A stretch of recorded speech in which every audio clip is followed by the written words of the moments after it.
Hi Sagittarius! So this is what your Akashic Records want to tell you, Sagittarius, about and during 2021. Be mindful that these videos are relevant anytime whatsoever in 2021. They are designed so that you can come back to them at any point in 2021 and get a message that will be relevant for you. Be mindful that this is specifically for Sagittarius, Sun, Moon and Rising sign.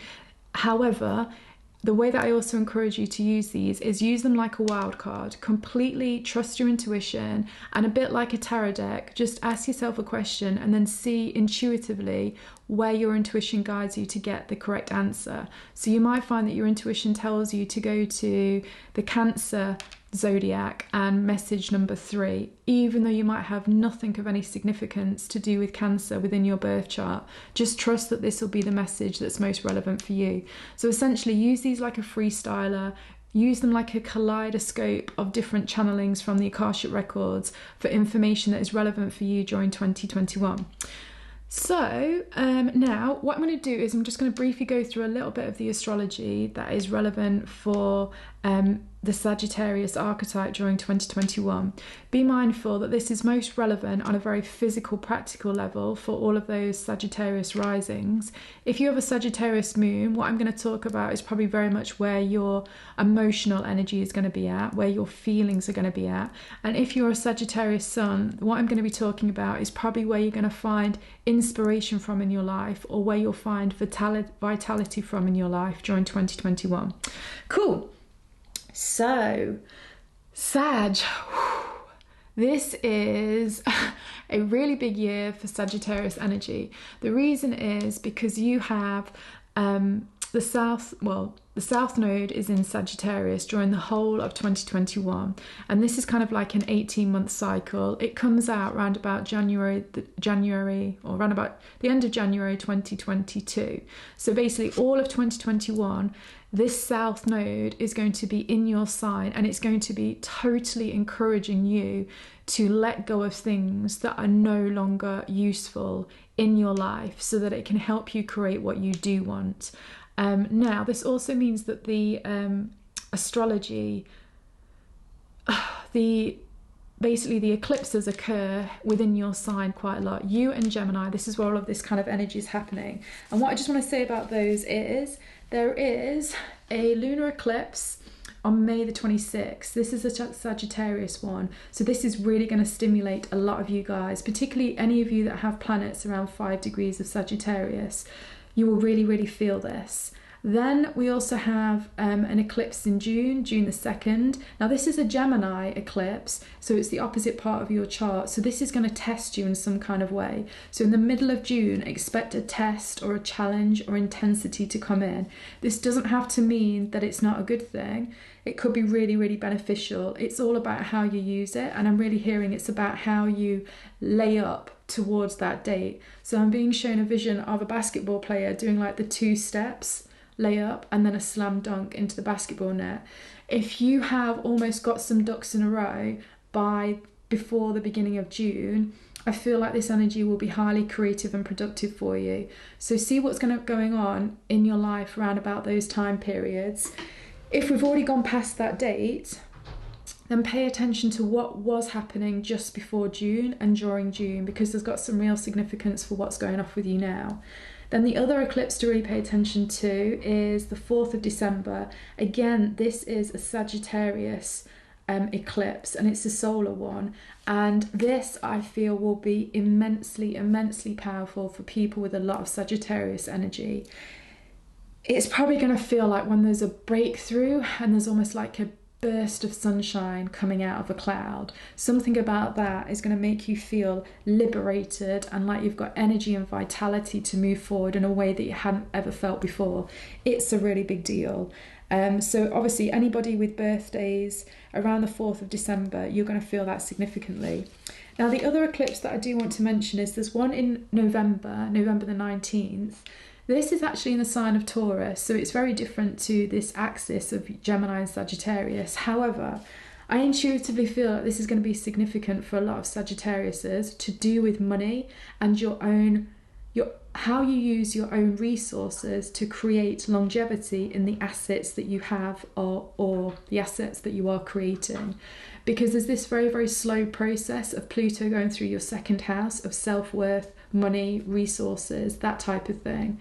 And I feel again like there could be some culmination of something to do with money, to do with self-worth, to do with assets, to do with possessions, anything like that. There's going to be, again, I feel like it's not so much a breakthrough, but I feel like it will be a culmination of something you've been working on for a very, very long time. However, whatever kind of happens around that date, so around the 19th of November, it's also going to start setting you up for the tone of 2022 and 2023, when the nodes of the moon finally move out of your sign, Sagittarius, and they go into the axis of Taurus and Scorpio. So it's almost asking you at that point to, again, I keep hearing these things about getting your ducks in a row. Get your ducks in a row to do with your finances, to do with your assets, to do with anything to do with that, also to do with enjoying your life, because Taurus is very much about enjoying the sensual pleasures of life. Definitely make sure that energy is kind of much more where you want it to be by November, because it will help you go into the new energy at the beginning of 2022 with the most leverage, let's say. Cool. God, that feels so much for you guys. So then the other thing I really want to point out, a really big deal to do with Saturn and Jupiter in your third house. This is going to be significant to do with you, to do with communicating, investing. Sorry about that, guys. Somebody was just making loads of noise outside, so I was just like, I'll just wait a sec. Cool. So what I was going to say is the other big thing, communication, Saturn, Jupiter in your third house. Really, really important on multiple levels. Very specifically, though, I really feel on one-on-one relationships. These can be romantic relationships, friendships, business relationships, anywhere where you have a one-on-one relationship with somebody. You are really, really going to be encouraged to change how you communicate and expand how you communicate in those type of dynamics. And this is very much going to happen through concentrated effort, I feel, in the area of one-on-one relationships, which is going to change your perception about something to do with how you see yourself, which therefore ultimately ends up changing how you communicate in relationships, the relationships that you have with others, and the relationship that you have with yourself. This is going to be epic. So guys, I seriously recommend reading books to do with communicating, listen to YouTubes on communicating. It can be things to do with negotiating, persuasion, influence. It can be things to do with conscious, loving communications, all of these type of things. Now, interestingly, Scorpio had a lot to do with this kind of thing about communicating in relationships. Only theirs was very much to do with deep intimacy. You guys, yours is more about communicating in a way so that you are understood. And also bearing in mind, communication isn't just speaking, it's listening as well. So it's also about you understanding what another is saying to you as well. And I also feel like this will happen on a deeper spiritual level, with you being understood by yourself and you also listening to yourself, if that makes sense. So much is going to go off between in that kind of area of communicating. It will be very, very powerful. I do feel at times that it might test you and you might feel like the need to run away or escape. However, if you can, hold and stick with it, because absolute gold dust will come out of all of that as a result. And I think that will be super, super transformative. I also want to say that there's going to be this kind of energy at the beginning of 2021, but it will kind of set the background tone, I'm hearing, for the whole of 2021 for you guys. And that is because Neptune in your fourth house is of home, roots, deep psychology, emotional fulfillment, family history, that kind of energy, the anchor of who you are. That type of energy is an intense conversation with how you see yourself in the world, your own personal identity, and also how you are with others on a one-to-one level, romantic, business, friendship, etc.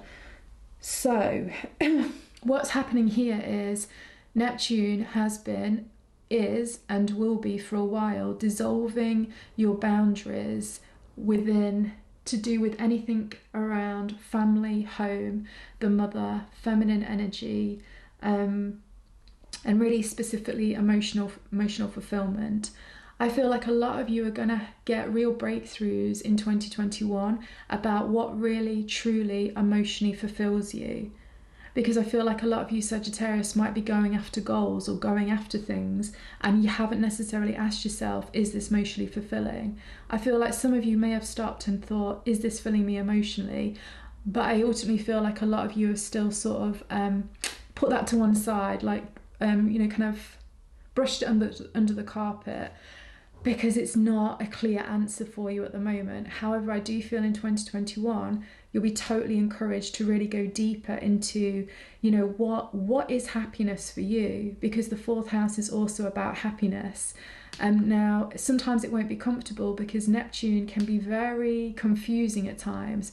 So expect to sometimes feel confused about what is emotional fulfillment for you, what is happiness, but don't worry about it. It's just literally part of the process.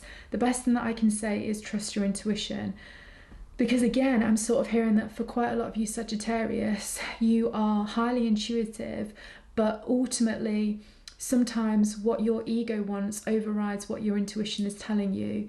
And I'm hearing that this is something where, with the south node of the moon, all about letting go, being in your first house of self-identity and ego, all of 2021 is really going to be encouraging you to sort of quieten down your ego. It's not getting rid of it, but it's more like quieting it down a little bit and focusing more on something outside of you. So whether it be another person, a situation, or even like the universe, what the universe is telling you through your intuition, that's something that I feel is super important, and it really will help you, which might seem unusual, it will help you get out of a state of confusion the more you start to follow your intuition. Like some signs I've had channeled out of the Akashic Records, focus on your logical mind. It's really important you focus on your logical mind. For you guys, I'm really, really hearing that because of where Neptune is, it's such an important part of a chart, right at the bottom of the chart, right at the roots, right at the very anchor and stability of who you are. You've got to listen to that intuition, because it will guide you. It really will guide you. But also remember that, your ego to some extent is it's going through almost like a bereavement, but also a transformation is what I'm hearing. While that south node of the moon is going through that first house of your identity. So the more that you can allow your identity for you just not to be 100% sure what your identity is, the more that you will get out of this by the end of the year. And also the more that you'll get out of these one-on-one connections, because these one-on-one connections really will, they're almost going to be like, I'm hearing like a lighthouse during the times when you're confused.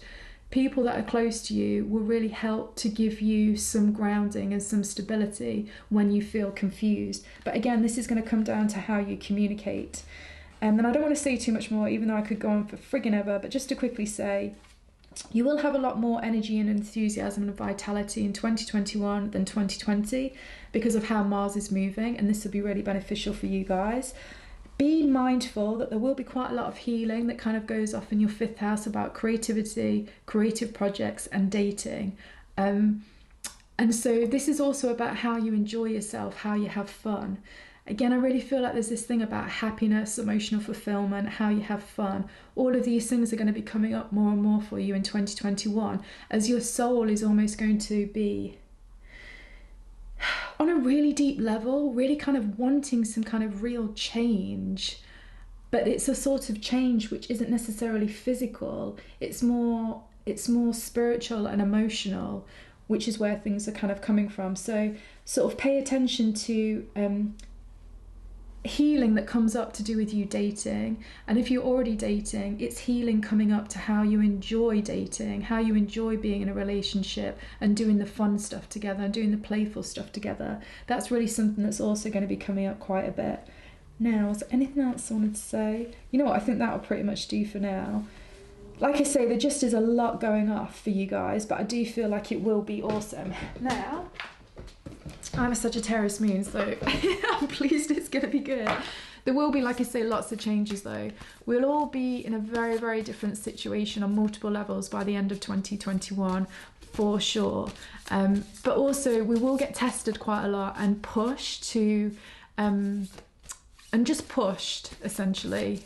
Pushed to grow. So yeah, let's see what happens. Anyway, so I've done this for all of the decks. All we're going to do here, or the zodiacs, we're just going to pull out a card to see what is the overall message for Sagittarius energy in 2021. Let's have a look. Oh, wow. The Hermit. Okay. Now, for me, what this is saying, before you guys worry and think, oh my God, more of 2020, no friggin' way. No, I don't feel like that. What I really feel this is about is two things. It's really, really growing your wisdom. Really, really growing wisdom in your life. And it's also stepping into an elder in your life. And it's also very much about following your North Star. Because for me, the Hermit always has this thing about following your destiny. And I don't know if you can see inside the man's cape, you just see almost like that bright star, the North Star. So guys, 2021 is really about encouraging you to, I'm hearing get on track. And for a lot of you, getting on track will also mean like either letting go of things or restructuring things, again, because of that south node of the moon, which is all about letting go, going through your sign of Sagittarius. However, there's also, if letting go doesn't sound like ideal, there's another focal point, and that really will be where the North Node is. So really about encouraging you to go into the direction of your destiny. What do you deep down know that you are here to do? You know, what is that? And I'm also hearing the thing that you deep down are here to do, it's gonna feel great when you do it. It's gonna be emotionally fulfilling. It's going to easily bring a lot of opportunities to you. It's going to be something that's totally satisfying about it. And it's all about following that direction. But I'm also hearing that it's kind of like, there's a timing aspect that's going off for you guys in 2021. And there's kind of opportune moments for certain things to occur. And the way that you'll spot those opportunities is they're going to have something again to do with more of this destiny type of feeling.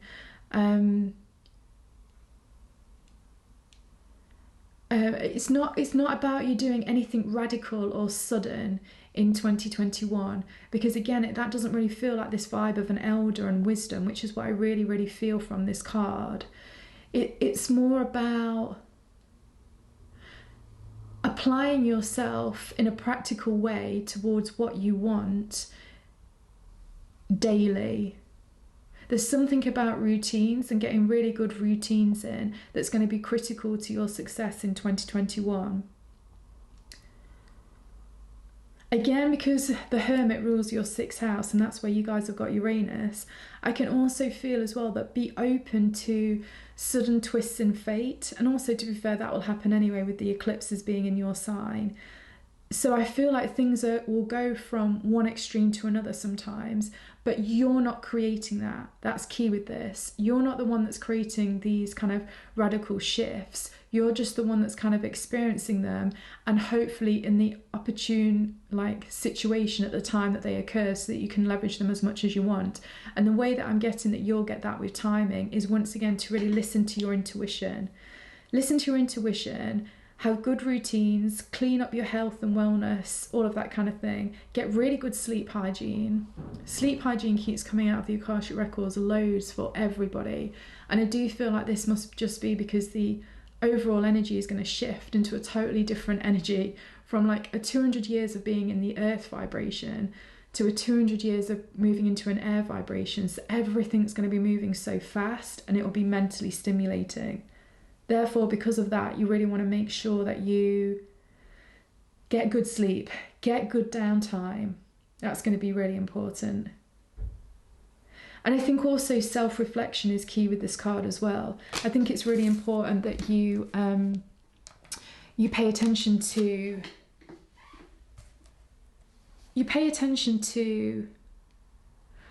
like I say, what your intuition is telling you, what your soul is telling you, and just try and try and quieten the ego. And I feel like the ego for a lot of Sagittariuses will be almost like an impulsive response or an impulsive reaction to something.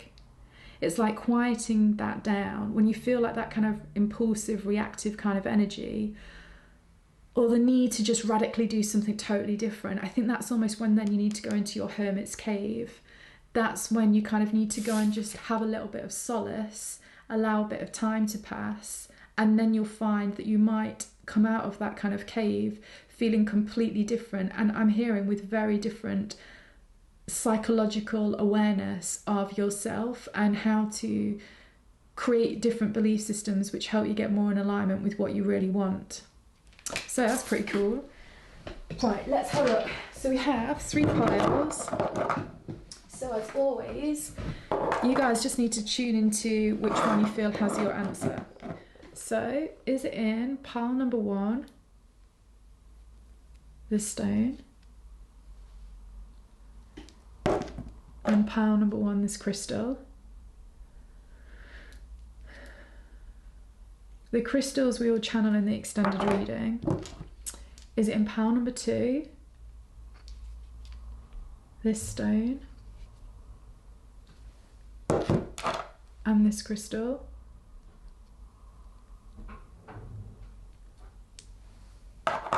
Or is it in pile number 3, this stone,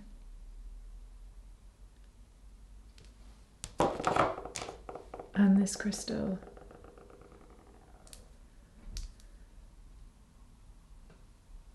I don't know if you can see this one so well. It's really cute. Cool. So we'll go over to pile number 1.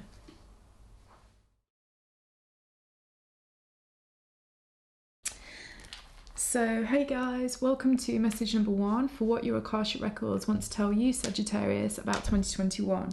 So we will go into your crystal in the extended. So I'll put it to one side, but first of all we'll go straight into this stone. So Sagittarius, what does the Akashic Records want to tell you? Okay, number 1, it's something about all that glitters is not gold. And I do feel like this is something from the past. So maybe it's a dream, it's a vision. I'm hearing that it's an idealization of something, someone, a situation, whatever it might be. There's something about it that isn't what you think it is. And that can be also for better or for worse, right? Either which way, because there'll be different ones of you in different kind of subcategories of this. So you have to intuitively feel into that. But definitely it's about something glitters isn't all gold. And what I'm also hearing is this also relates to very much something to do with you. It's something you have been going after to some extent, which I'm hearing a bit like a dragon's lair. It kind of like offered. It felt like it offered something amazing, incredible, like that was high value in some way. But the more that you engaged in that pathway, the more that you've realised that there's something missing. And I'm hearing that it just isn't quite emotionally fulfilling in some kind of way.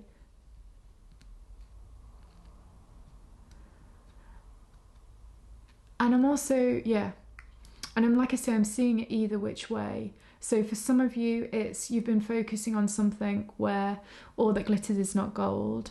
And for others of you, I feel like you've gone into a situation where all that glitters is not gold. And all that needs to happen with either or all parties, it's just more about a reconfiguration is what I'm hearing. Taking on board what's happened over the last few years, and then this year in 2021, applying everything that you've learned through your experiences and experimenting.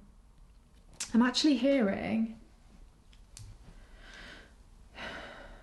that actually experimentation is really, really important for this pile. And for this pile, this experimenting energy is something to do with this Gemini energy, which is where Saturn and Uranus are in your third house of Gemini.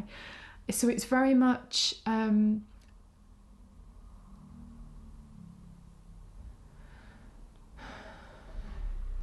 It's very much about being flexible with reality and trying on different belief systems and trying out different hypotheses through actually experimenting with your actual reality.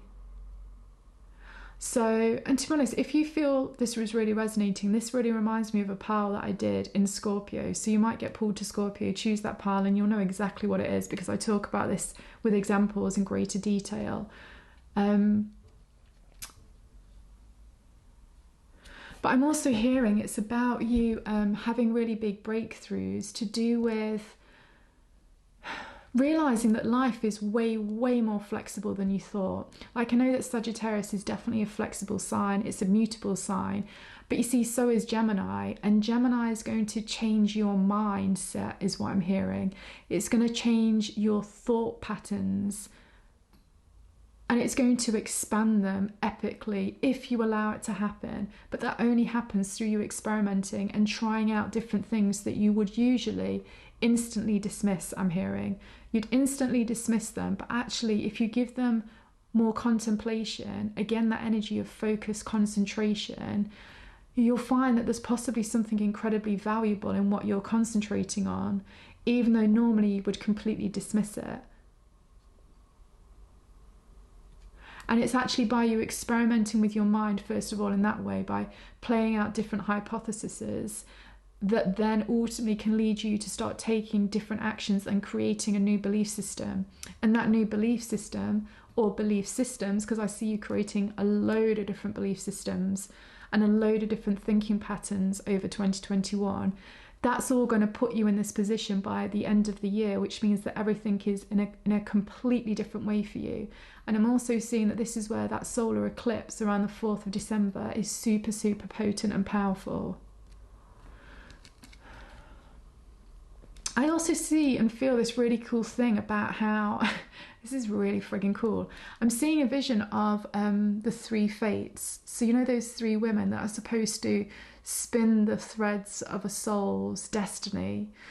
I'm really seeing that kind of energy all the way around you. So it makes me feel like there's 3 pathways that you can choose in 2021, and they're all actually going to lead you to different realities, and it's down for you to decide which one to choose. And I'm hearing my friggin' favourite phrase out of Indiana Jones, choose wisely. Oh my god, again, because all that glitters is not gold. I don't know if you guys have seen the Indiana Jones film with the which one is it? I really can't remember. It's the one that's got Sean Connery in it.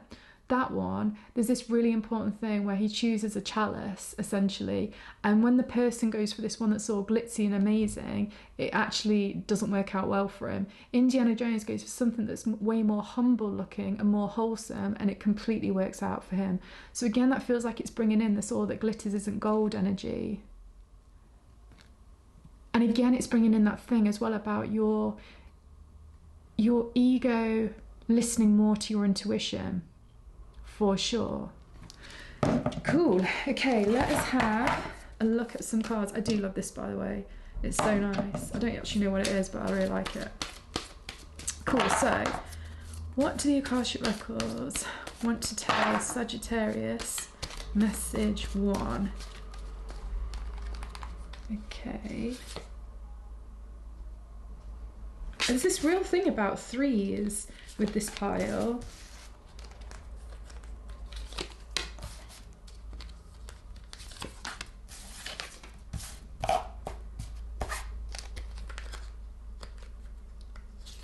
And I think as well, this feels very much about your past, present and future all being highly relevant during 2021. But let's have a look. So we have, oh wow, powerful card, the Emperor. Okay, with the Ace of Matches. Again, another really powerful card. So that's really a lot of fire energy, but we'll go into it in detail. Wow, then we have the Devil. Another powerful card. And the Page of Swords. Then we have 4 of Wands, again, really powerful fire energy. And then we have the 7 of Cups. Cool, okay, so just give me a moment while I just feel into all of this.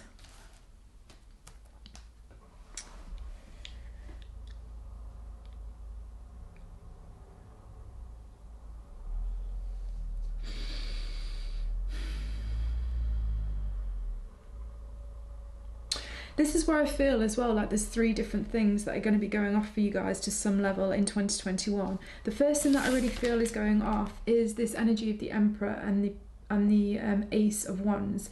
You know what? Life is really going to be pushing you to take on more responsibility in a specific area of your life where you don't usually take responsibility, okay? So if you often take loads of responsibility in family, it's maybe about taking more responsibility for yourself. If you take more responsibility in a relationship, it's probably again about taking more responsibility for either a bigger crowd of people rather than just one. Maybe it's about expanding into a bigger crowd, taking on responsibility. If you take a lot of responsibility in a working environment, it might now be about you taking on more responsibility in a relationship environment. These are just some examples, but it'll be all unique for all of you. But it's essentially, this is the key part. Wherever you don't usually take responsibility, wherever you don't usually commit long term, life is going to encourage you to commit long term in 2021. And it's very much through starting almost like a new pattern in your life. So again, this might be that you're going to have to let go of something to step into something. But it might just be that you just need to let go of a certain belief system in your own mind about whatever it is that you don't usually commit to. Because the Emperor always frigging commits, and the Emperor commits long term, and the Emperor really is somebody who is an elder. A bit like what we were saying about the Hermit card, who is wise, who is an elder. It really is that sort of energy. But because we've got the beginnings with the Ace here, it feels like it's in an area that you don't necessarily have a lot of experience in.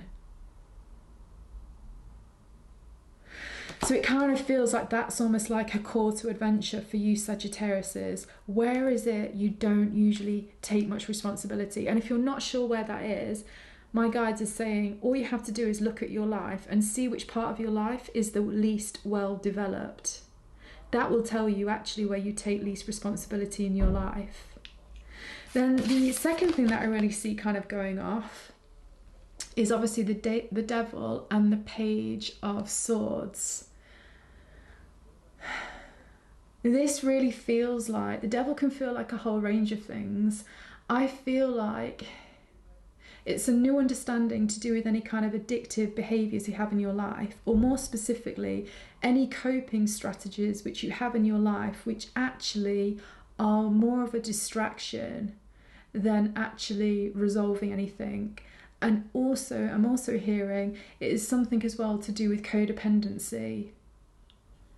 So it's where that, I suppose, a bit like addiction is a form of codependency. It's where you need something or someone in order to kind of prop you up and keep you going when things get difficult.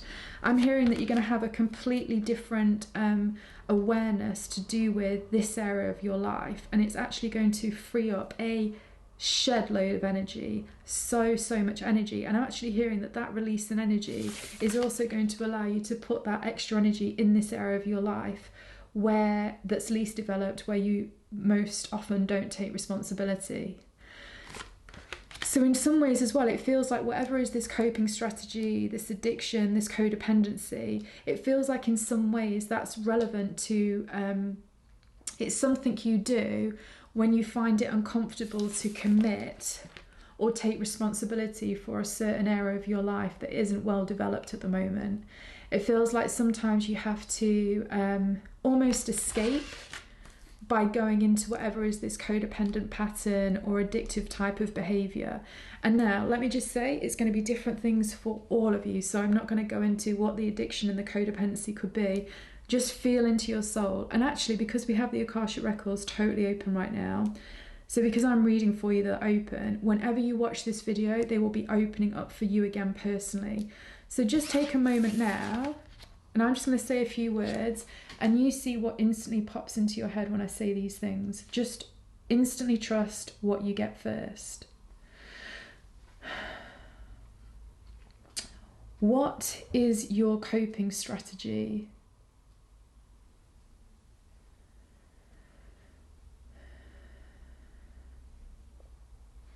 What has become an unhealthy addiction in your life?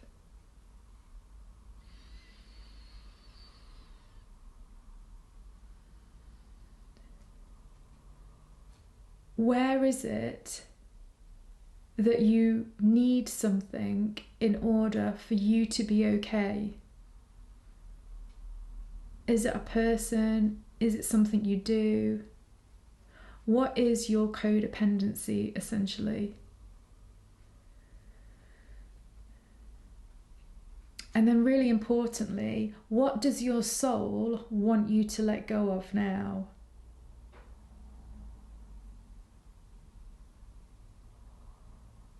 What does your soul want you to be liberated from?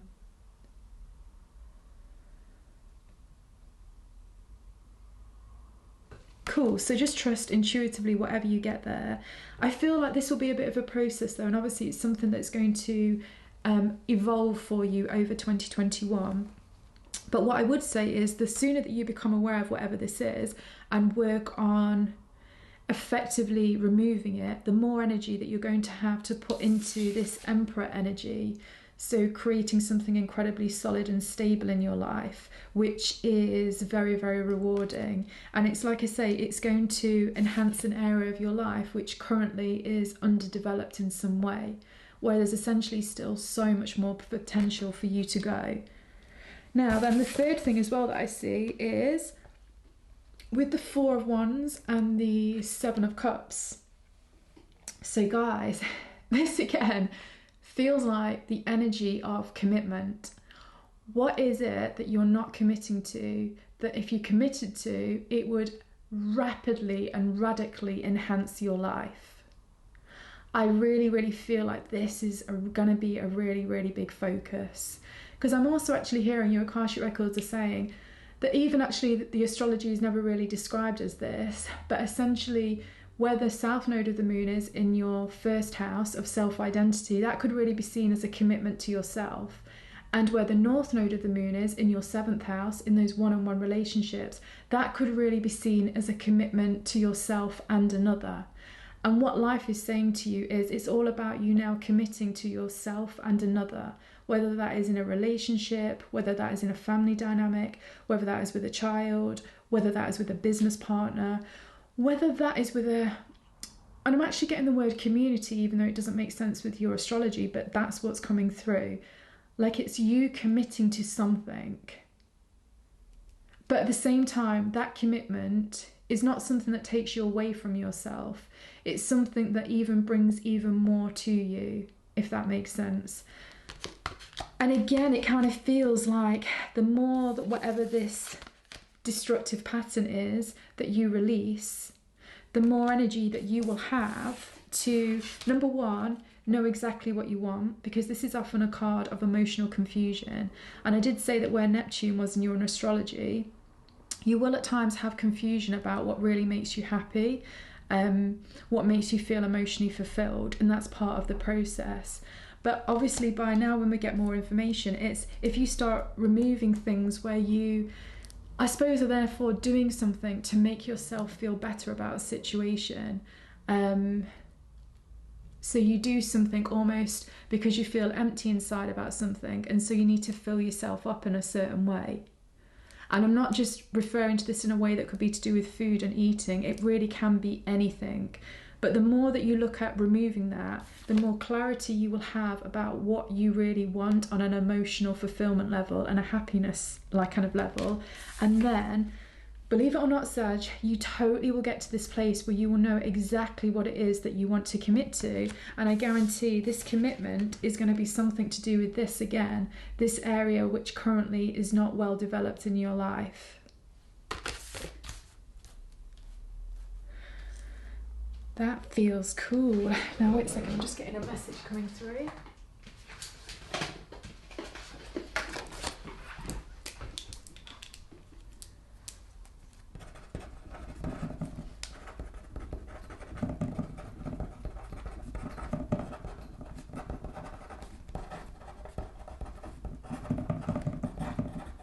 Okay, so I never know what these things mean. We'll do them in the extended. I always pull out additional cards with that so we can get into this really deep. But it actually says here, when the sunlight meets the starlight, you will find your answer. That for some reason makes me feel about this kind of stone as well. Anyway, so we'll go into that extended, so I'll put it to the side. Now let's just get a few more cards. So we get some oracles now, so we get some more information on everything that's going on. Honestly, guys, I know some of this might sound a little bit intense with the devil card and that kind of energy coming up, but I really can feel like this, whatever this is friggin' awesome. And I'm hearing it's totally and utterly worth the sacrifice of whatever this is. It's like 100%. And I do feel like a lot of you guys would love to get rid of like any emotional confusion or uncertainty that you have. Because I feel like that for you Sagittarius, it's really draining. And it kind of like swamps up a lot of your kind of fire, passion and enthusiasm.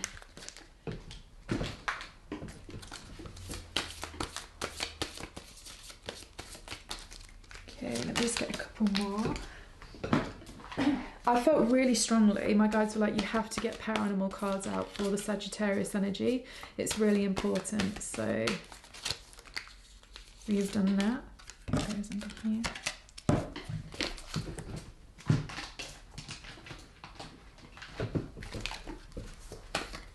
This one, and then we just got one more to get. Whoop.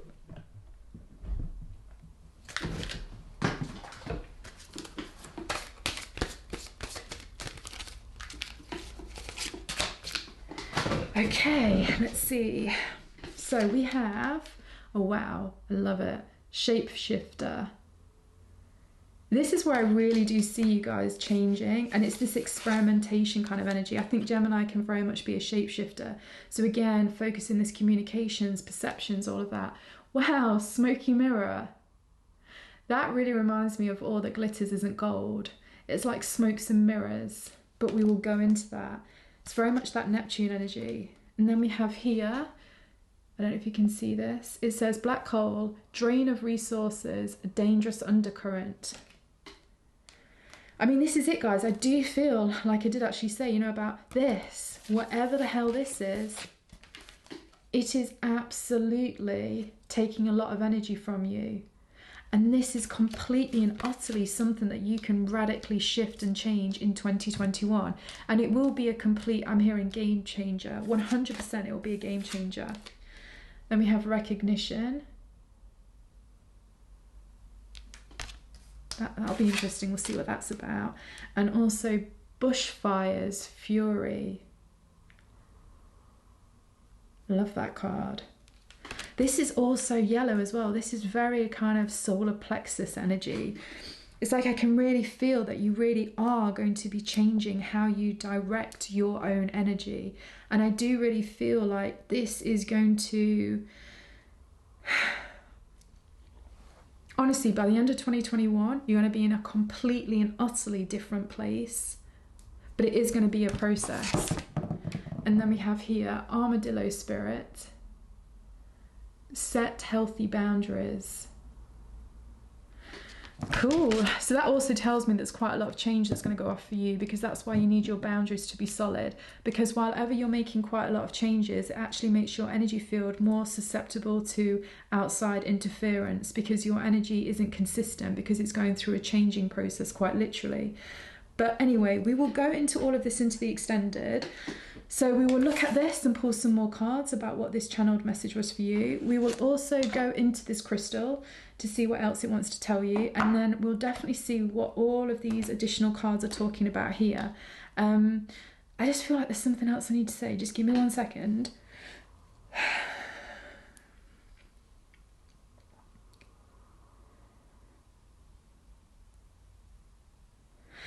Okay, this is kind of like an image as a metaphor that I'm getting out of your Akashic Records, just to kind of complete this before we move on to the extended.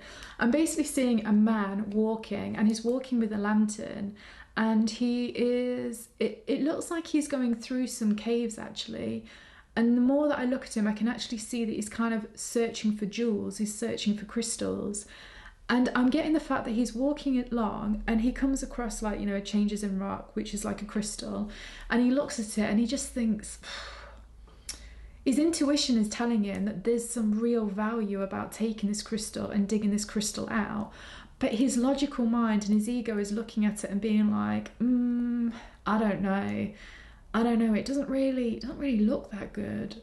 Just doesn't really, I'm not sure. So he disregards what his intuition says and carries on walking further and further down the cave.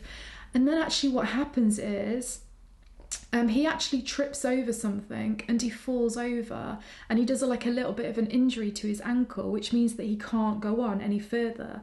So as a result, it's almost like fate forces him to turn around when he would usually keep searching for more crystals. And because of that, by the time he comes back to that crystal where his intuition was telling him it was good, but his ego mind was telling him no, it wasn't, he kind of realizes, oh, well, I might as well take this anyway since I wasn't able to go any further. And it's the only crystal type of thing that's really like stood out to me. So and this also reminds me of this twist of fate. And this also reminds me of the energy that I was talking about the three fates, like weaving your fate a bit.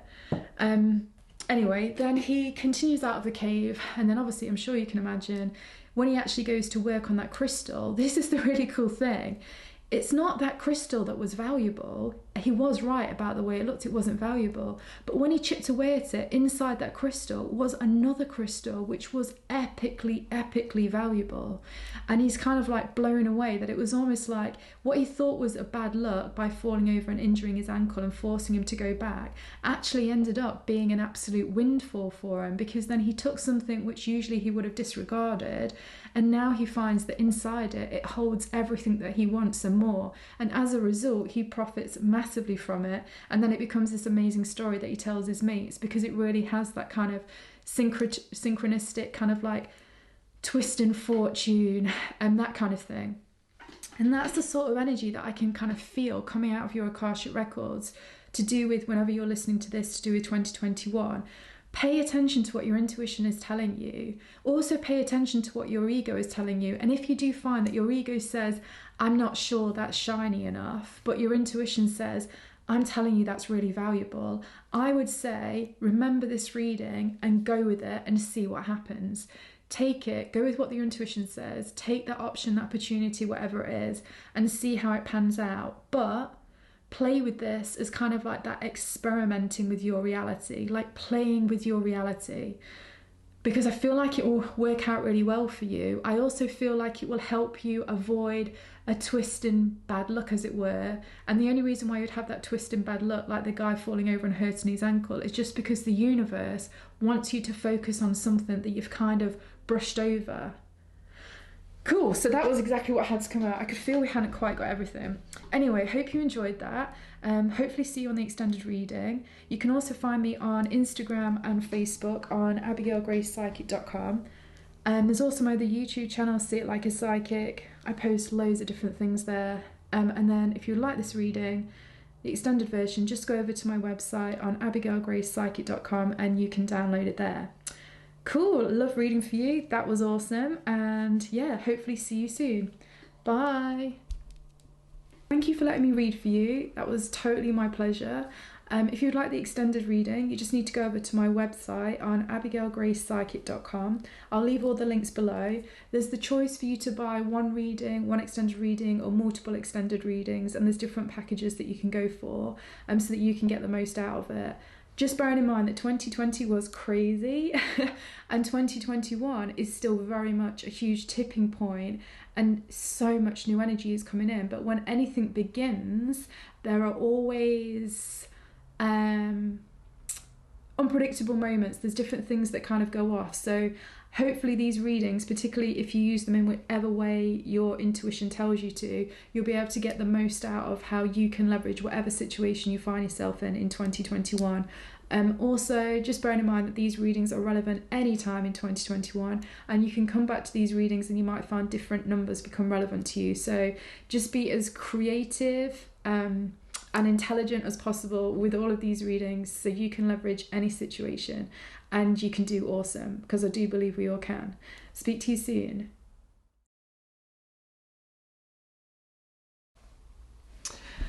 Hi Sagittarius. So this is for all of you that chose message number 2 for what your Akashic Records want to tell you at this moment in time to do with 2021. So what we will do is we will go into your crystal in the extended reading. We'll channel from that there, so I'm just going to put it to one side. And first of all, we will just go and channel through your stone. So 2021, what does your Akashic Records want to tell you? Okay, so this is going to...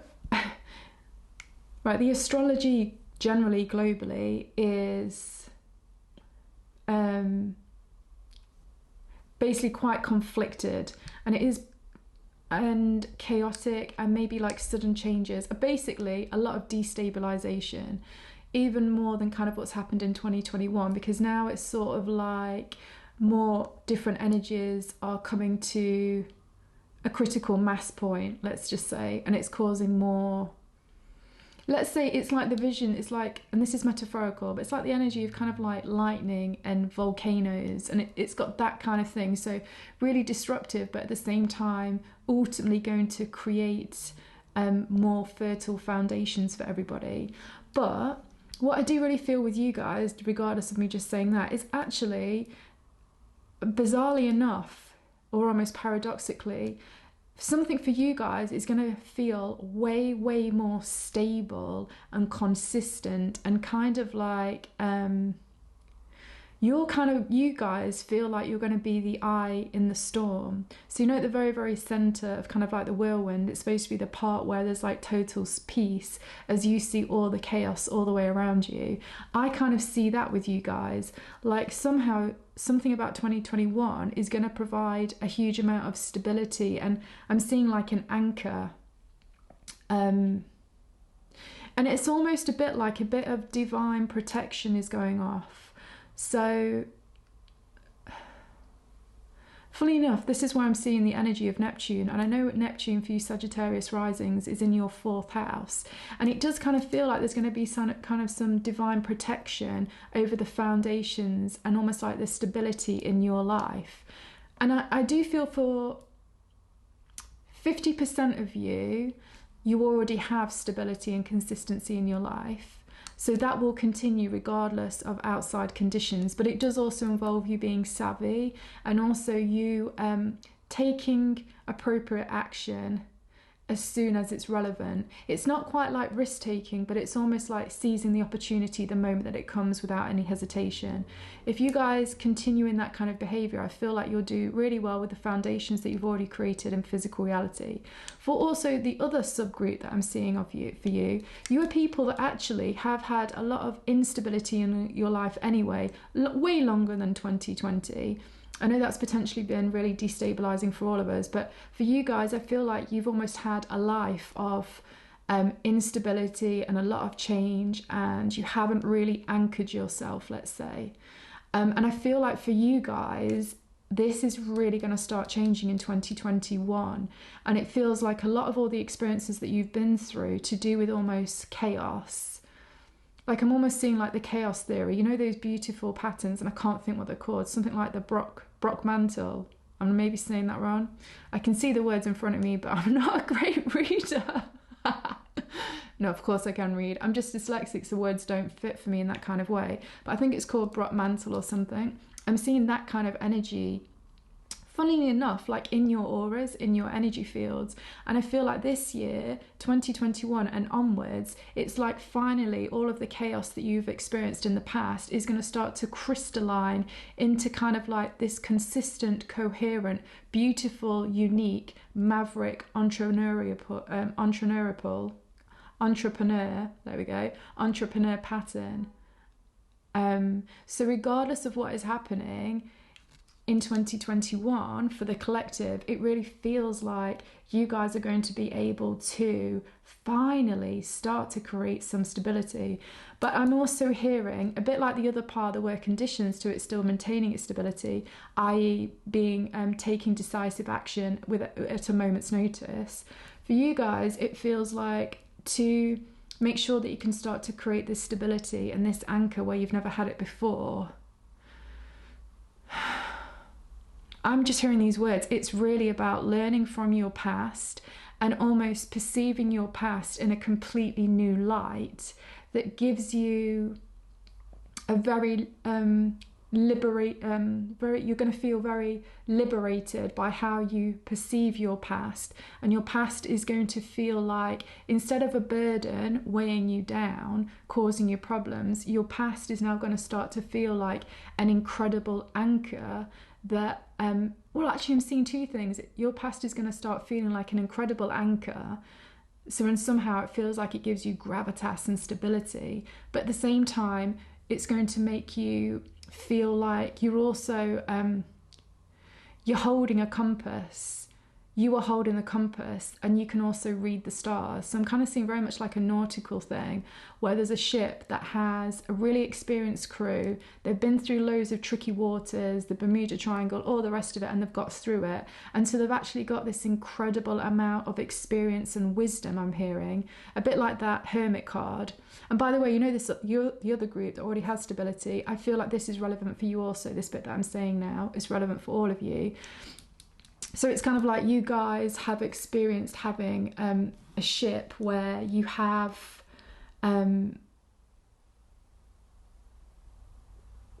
where you've been through so many like traumas and difficulties, but also, you know, you understand now how to navigate many different seas, and you understand intuitively and instinctively, because of your experience and the wisdom that has given you, how to read things that other people don't notice. And because of that, you're able to now start using that to your real advantage. I kind of feel like this other pile that already has a lot of stability, you've definitely probably already worked with that, and it's about staying on track with that. But this other pile, it's definitely about using that kind of new awareness and new perception of who you are and what you are, so that you no longer self-sabotage, and instead you really start creating some, I'm hearing some phenomenal architecture within your life. And I'm seeing the word architecture more as a metaphor than actually like you building a house, although I don't know, some of you might, but it feels very much more like metaphorical. And it's about you really creating something unique and beautiful that is an accumulation of all that you are and all that you have become. That's cool. I like that. I also do really feel with this pile that it's really important to have some downtime. That's really, really important. So you, I do think quieting the mind, and however you might do that, running, walking in nature, meditating, doing yoga, cooking, I don't know, doing art, whatever it is, I do think it's really important that you've got something like that going off in your day-to-day routines. I think that's really, really important, because again, there still is this energy that can be really disruptive with everything that's going around for everybody. And it's most likely to disrupt you guys with Sagittarius rising in that 6th house, to do with your day-to-day routines, to do with health and wellness, to do with how you work and what it is that you are crafting each day to become better at, or even earning money from, depending. So you just want to make sure that you do create some really good downtime, so that essentially, a bit like those seamen that we just talked about, you're able to spot when you feel like a disruption is heading towards you, and therefore you're able to navigate in such a way that either you can go through that like kind of rough spot easily with minimal damage, or you might even be able to completely sidestep it, depending. But either which way, I feel like you'll know when something is coming if you are allowing yourself to have some downtime, or whatever it is that you do to de-stress and ground yourself. It's really, really important to keep that as a routine, because I'm hearing it's almost going to make your spider senses, your psychic senses, way more in tune and active. And this is where I'm actually seeing the vision of like a red Indian tracker that's kind of like hunting, but being really quick and really reading the signs in multiple different ways, like the smell of the air, the foot, I don't know what the land looks like, the footprints on the land, the sound of things, and also reading other things around it as an indication of the thing that it's following. So maybe like how the birds are moving. These Indian red trackers understand therefore where the deer is, let's say, and they're looking for the deer. So you're kind of using all of these different abilities to kind of like read the situation and read the landscape that you're currently in. Yeah, that's cool. Right, let us pull some cards. So what is going on for message number 2 in the Akashic Records? Oh, this is interesting. I'm being shown a pattern spread that I haven't done so far. So apparently, regardless of the direction these are in, we're not reading these reversed. Cool. Let's have a look. So the first card, oh wow, right at the top of your reading, we have the High Priestess. So intuition is going to be important. It was actually really important for pile message 1 as well. Then we have the 5 of Swords. Okay, so potentially a kind of mindset that needs to be looked at, but we'll go into that further. Then we have the Page of Matches. Okay, some kind of creative inspiration coming your way. Then we have the King of Pentacles. I love this with the bear. Okay, so this is leadership, authority type of energy, but compassionate leadership. Then we have, oh wow, now we have the Queen of Matches. This is the Queen of Wands with 2 wolves. There was another reading, I think it might have been Scorpio actually, that had the bear and the wolf in it, but well, I can't really remember, to be honest with you. Oh wow, another animal. Now we have the 10 of Swords, the tiger. Okay, so number 1, I just have to say, wow, we have 3 seriously powerful animals here, as well as a major arcana right at the top, the High Priestess. So we've got a bear, we've got 2 wolves, and we've got a tiger. Okay, just let me feel into all of this to see what is the message.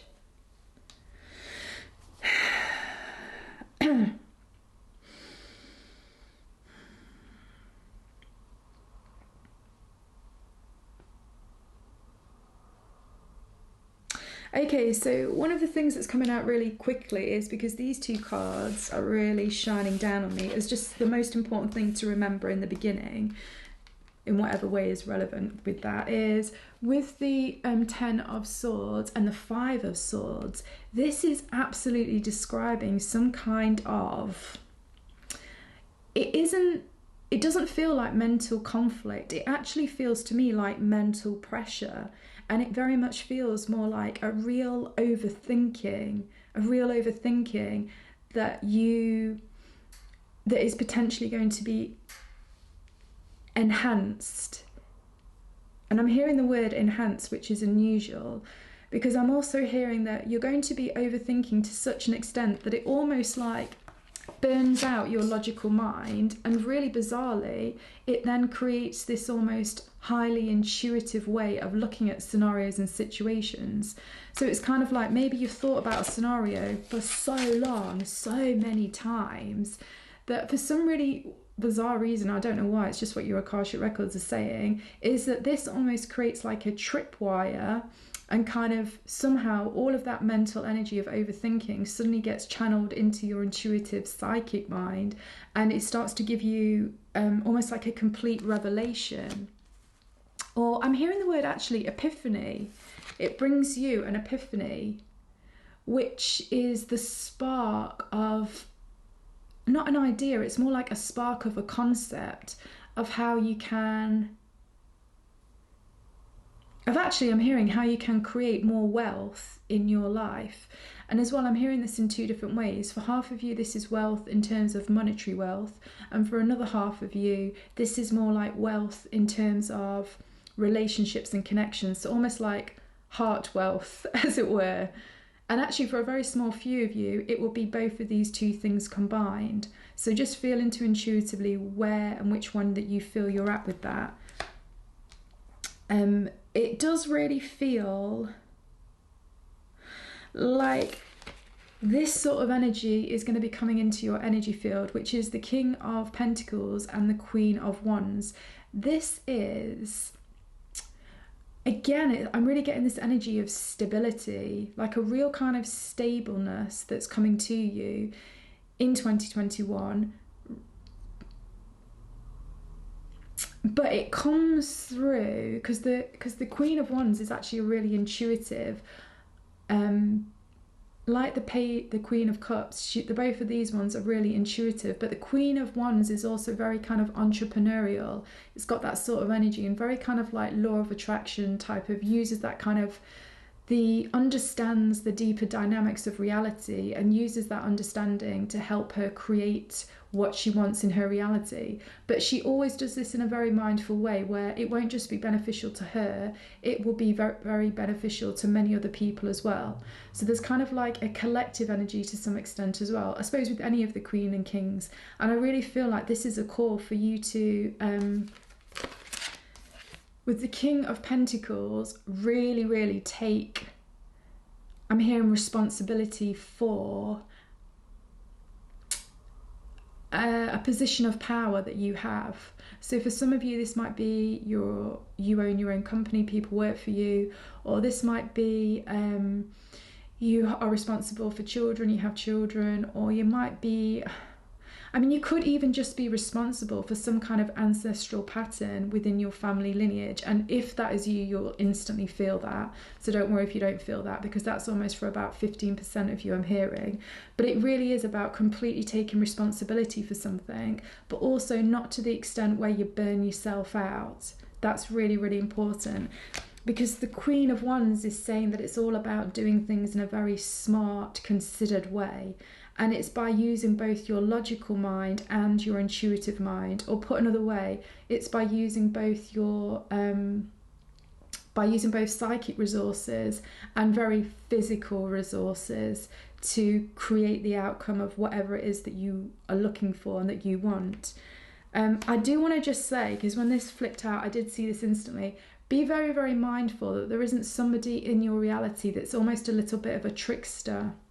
And when I say a trickster, I'm not saying that there's anything wrong or bad with them, but you just need to be careful not to believe everything that they are saying. But then also, I do have to say with this one here, the only reason why this person is in your reality is also because to some extent you are...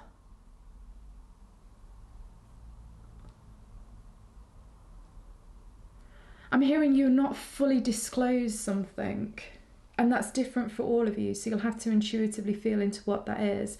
And I do actually feel for quite a lot of you, it's just that you haven't fully disclosed something about yourself to yourself. Now, what I mean with that is just essentially you're not being honest with yourself.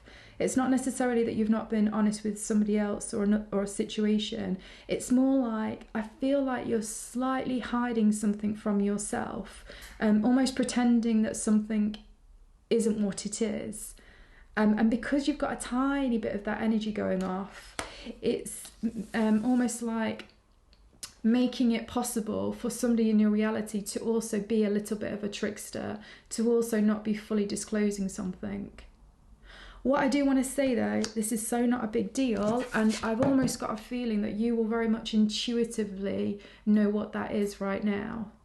And actually, because we've got your Akashic Records open, because whenever I'm reading it, they're open, right? And then whenever you're listening to this reading, they're opening again for you. So you kind of want to see this as actually you literally being in your Akashic Records in a very physical way right now. So I'm going to ask you a couple of questions and just see what is the first thing that pops up into your mind, because you will all be different, right? So just relax and totally and utterly go with the first impression you get. So the question is...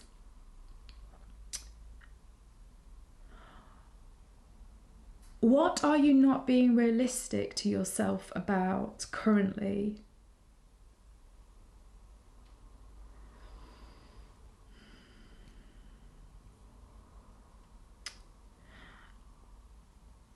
where are you holding back from fully expressing something that you would express if you were being completely honest with yourself?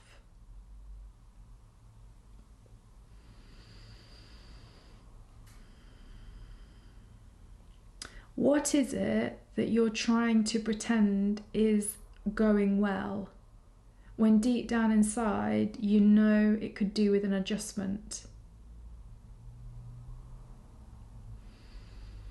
Okay, right now, just add that to these questions. Just go with the first intuitive thing again. Don't overthink it. Just go with that intuition. Who in your reality currently is not being 100% honest with you about something?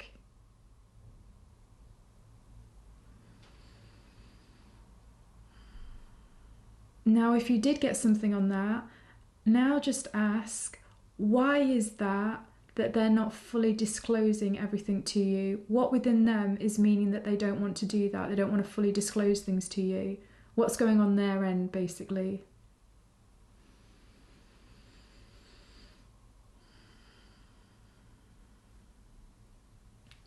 Again, you just want to trust 100% what comes in, particularly when the first card that got turned over in this spread is the High Priestess.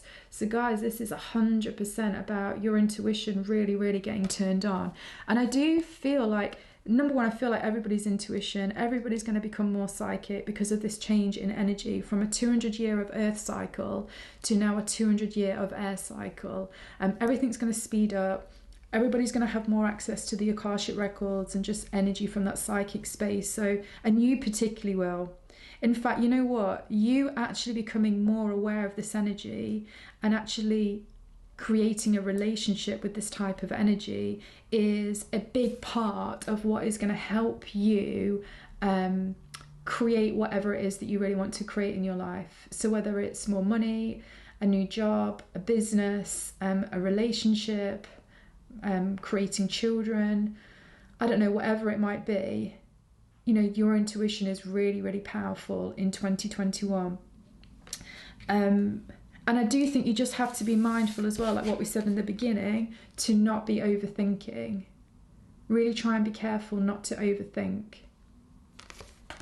If you feel yourself overthinking, that's when you need to go and do something like what we were talking about here, where you can just kind of relax and disengage for a bit. Some disengagement for you guys will be really, really helpful and important. Right, let's just pull a couple more cards.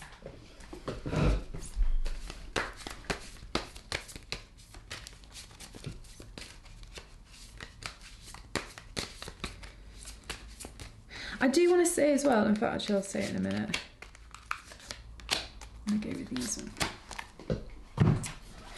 So, wow, okay, we have the Tower card.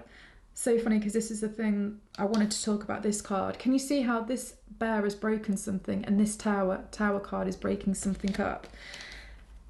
Then here we have another High Priestess. Okay, so I'm telling you guys, your intuition is so powerful and important in 2021. It is really, really going to guide you. Sometimes as well, I have to tell people focus more on their logical mind, but with you, the cards are absolutely saying like intuition is really, really important. And I told you as well that the Queen of Wands can be like a really intuitive queen. She has that ability to work with other realities and the law of attraction. And then we've literally got that double loaded with the High Priestess card here as well. So that is definitely something to be mindful of. I'm also getting here as well that I'm hearing cycles is really important for you. And it's not so much being aware of your own patterns, because I feel like to some extent you guys are really good at becoming aware of your own patterns. And I do also feel like sometimes you can overthink to do with your own patterns. But what I'm hearing is now it's more a thing of like timings. And again, I'm being shown that vision of, you know, the boat and the sailors at sea that have loads and loads of experience. I'm kind of seeing this kind of thing of your experiences that you've had so far are giving you really good instinctive, intuitive understanding of when things are coming, when to prepare for things, when to negotiate around things, when to let things go. And very much how to almost read the omens. I'm hearing as well, reading the omens, so being able to read the signs and synchronicities in your life. But I'm also hearing that it's really important that you, to some extent, you use practicality with that. So again, being savvy, because I feel like some of you will have already made potholes to do with, or you'll have already got tripped up to do with things about signs and synchronicities and what's a sign and what's a synchronicity and what isn't, etc., etc. So I feel like you've already got a good grasp of that, but it's always as well to be mindful of that not every sign is a sign and not every synchronicity is a synchronicity. It's almost like understanding the deeper things, maybe more like your dreams, or it's almost like, a bit like with this Tower card, but I want to talk about something else with this Tower card. It's almost like when you get sudden downloads of ideas out of nowhere, or you suddenly get this feeling about something which previously you hadn't been thinking about. Like, trust those kind of signs and synchronicities. Listen to what they're saying and really take guidance and follow through on those. That's what I'm really feeling with this. And then here, oh wow, 6 of Inspiration. So this is like a recognition card, and funny enough, message 1 also had a recognition card. This is, by the way, also telling me that your North Star, which is your 9th chakra, your Soul Star chakra, which is the gold star above your head, it's definitely about you really having a purpose in 2021 and really sticking and focusing to that purpose. But that purpose is really about your higher calling, your kind of destiny, like the thing that you have decided to come here to do. It's really about paying attention to that. And I'm hearing that actually when you are on your, almost like you're in flow with your purpose, or you're taking actions to do with your highest potential, regardless of if things are giving you a positive result through those actions that you're taking, I'm hearing that it really kind of changes and increases your vibration, which actually helps to bring other things to you. Because there's very much this energy in 2021 with Uranus square Saturn, which is affecting all of us throughout the entire year. As well as it being about unpredictability and a lot of instability, and almost like breaking down of old structures, and creative innovations coming through, and rebellion and control and freedom, all of these kind of issues come up with that kind of energy. But what I'm kind of really seeing for you with this card is just be mindful that where you are putting a lot of effort in your life, you actually might not necessarily see the results that you would expect in that area of your life, but in a completely different area of your life, you reap all of the rewards, because it's kind of like A plus B doesn't equal C in 2021, not just for you, but for everybody. And so just be mindful of that. And I'm also hearing the more that you lose attachment to whatever it is that you are focusing on to do with this, the more flow that you will obviously then bring to you to do with this. So then it's almost like you can win-win both ways. You can work hard on whatever it is that you're focusing on, what you feel is your highest potential, etc. And because you're not worried about receiving results there, you actually get more results there, if that makes sense. And the reason why you're not worried about receiving results there is because you know that the energy that you put in this area of your life is actually giving you positive effects in other areas of your life, which you also desire. So there's kind of like a very, a really flexibility. It's about having a lot of flexibility to do with how you focus your energy. And again, it's kind of like understanding, I don't know why I keep seeing stuff to do with like the sea and navigation. I feel like there's a lot for you to navigate in 2021. And it feels like a really specific word as well, navigate. I feel like a lot of you on some level will be course correcting as well. I don't know why, but for some reason, your Akashic Records are saying when I'm looking at these two cards here, there is a course correction that's going to go on for you in 2021. And it's kind of, for many of you, it's going to happen almost all of a sudden, or because of a certain situation that occurs, or there's going to be a course correct because you suddenly get an idea suddenly out of nowhere, or you understand something that you didn't understand before, or whatever it might be. And in whatever way it causes you to course correct, But also I'm hearing that course correcting therefore sounds like you are currently going off piece, but I'm hearing that whatever you're currently doing is really important anyway once you course correct. So everything that you've been doing has got a huge amount of value when you are also course correcting. So essentially nothing is wasted. I'm seeing like everything is being recycled quite literally for you guys.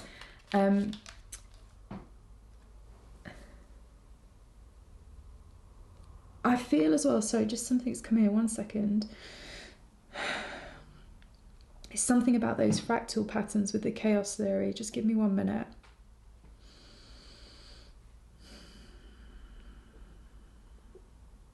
I don't know, it's kind of like I just feel like you guys are going to, I'm hearing the words, understand the lay of the land. So even though we're going into completely uncertain times, and 2021 is definitely got a whole load of, you know, instability about it, there is something that actually, I feel like it's experiences that you've had in the past, which again means that you are able to navigate these rougher seas, these rougher, more unpredictable seas. But I do feel as well, it's about you, because actually in some ways, both the bear and this person here, they do look, I feel like, incredibly certain and confident within themselves. And that certainty and confidence is really important. But at the same time, I'm hearing it's really important. There's a difference between being assertive and confident because you have experience, you have wisdom, compared to being certain and confident because there's almost like a naive ignorance, if that makes sense. And it's definitely about that energy of being confident and assertive because of the experiences and the wisdom that you have at this point. So I guess it's also very much about you applying everything that you have learned and that you have known. I do also feel as well with this energy here,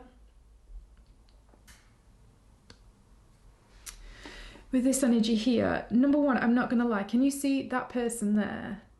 They're kind of like falling. Don't know if you can you see them there? And this person's really standing strong.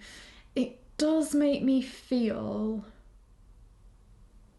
like potentially some of you guys, and at this point I'm hearing 75 to 85% of you,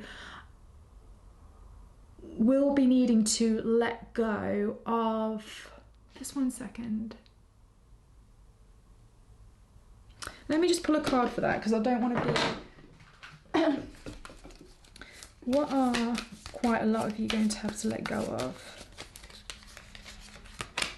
And it's letting go of something so that you can be more powerful is what I'm hearing. So that you can start to move into the position that you want to be in life. And then we have, so what are you letting go of? And we have the 7 of materials. So that is the 7 of pentacles. Interesting. Okay, that's not what I thought, so I'm pleased we confirmed this. So actually what you're going to have to let go of is kind of almost touching on what we were talking about here to some extent. It's over-analysing.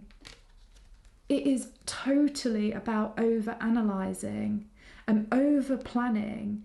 And as well, almost to some extent, not all of you, but about 25% of you, it's also about... if you're trying to engineer a very specific result, when you start overthinking and over-planning, your Akashic Records are saying it starts to go into a bit of an energy of, like not manipulation, but it starts to feel to some level less genuine.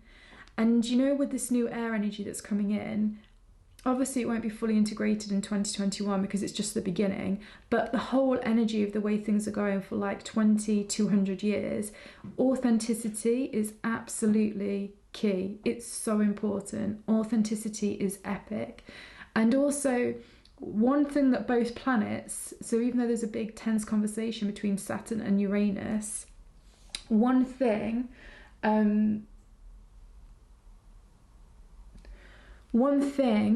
that you're, sorry, just give me a minute, I'm getting distracted there. One thing that they both have in common, both of those planets, is they both are into integrity. Like definitely Saturn, but very much, to be honest, so is Aquarius, and very much Aquarius is in social connections and friendships and soul contracts and soul friends and families, etc., etc. So I think that's just something to be mindful of. And it's also, I'm hearing, like when you are over planning to some extent, or overthinking, or whatever it might be, you are actually making it harder for the universe and your spirit guides to create situations and opportunities for you, particularly because I do really feel with this pile, because we have all of these super strong power animals, the tigers, the wolves, and the bear. So it wouldn't surprise me if a lot of you have these kind of animals as power animals, because you have such strong energy naturally. When you focus on something that you want, it's amazing because you will put all your energy into it. But that can also be quite difficult if then your spirit guides in the universe know that ultimately, wait, what you want actually is not so much. If you try and do it in that way, we can't really create it properly. You need to kind of look in this other direction. But if you are so focused on the direction and the specific way that you have felt it needed to go, it really causes almost like I'm seeing a vision of, you know, obviously the massive roads that there are in America where there's so many cars on. And I'm seeing, it's almost like, I'm hearing the word spaghetti junction. Everything starts backing up on each other, and there's hardly any room therefore to like reverse the car and go another route, because you're already jam-packed in with everything else around you. And I'm kind of seeing that as a metaphor for what can happen sometimes for you guys when you get so focused on what it is that you want, and really specifically how you think you need to go about getting it. So again, we mentioned something before about flexibility, and there is this real importance to have flexibility with your perception of how to go from A to B. Essentially, flexibility with how to create your goals and whatever it is that you want to manifest. I can feel like this is really important. And I'm actually also hearing, this is also why sometimes if some of you guys tend to get a bit stuck, or like things aren't really manifesting in a certain way, definitely check that you're not almost trying to, and these are the words that I'm hearing, over-engineer the result. Now you can do that very strategically, like with literally very definitive actions that you take, but you can also try to over-engineer a result by overthinking about that result. And again, this is where I'm hearing that this is where your intuition is so important, and why we have the High Priestess twice. Because this energy will totally neutralize overthinking. Again, though, I do want to emphasize, because it's coming out of your Akashic Records strongly, it isn't about going all in on your intuition either. It's still having that healthy balance between what almost like the right intuitive part of your brain is saying to you, as well as the left logical analytical part of your brain is saying to you. And I'm kind of like seeing a vision of Albert Einstein, and I always remember something coming up somewhere that said that for a human being, his corpus callosum, so the bit that joins both the left brain and the right brain, so the left hemisphere and the right hemisphere of the brain together, the corpus callosum was really big in him. It was much bigger than what would be in your average human. And obviously Einstein was very much somebody who was obviously very analytical and scientific, but also he said that the reason how he came to do with some things, and I think it might have even been like, I don't know properly now, but like relativity or the quantum theory or whatever, some of these things came to him in a flash, or almost came to him in more of that dream type of state. Like I think it's Thomas Edison also used that kind of intuitive mind. And actually, I'm actually getting that the book Think and Grow Rich, you guys have probably already read it. I'm hearing that a lot of you have already read that book, but the ones of you that haven't, Think and Grow Rich, it really kind of talks about these different concepts, almost like very much kind of Queen of Wands energy, I think. Because Think and Grow Rich very much combines the logical and the practical. Like, the work and the effort that you need to put in to get a result in physical reality, as well as understanding these other kind of more intuitive, almost energetic kind of ways of creating your reality. And that book really is a really good blend of both those two, the logical mind and the intuitive mind. So if you guys haven't read that, I really suggest that. If you have read it, I don't know, maybe I'm getting this. If you have read that book, let's do something fun now because your Akashic Records are open. Okay, so whether you have read the book or not, don't even worry about it because we can all do this and it'll only take a second. What I want you to do is, I think there are, just let me check actually, just give me one quick second. Okay, so I just had a quick Google and basically there's like 15 chapters in Think and Grow Rich. I want you to see what is the first number that pops in your head between 1 and 15.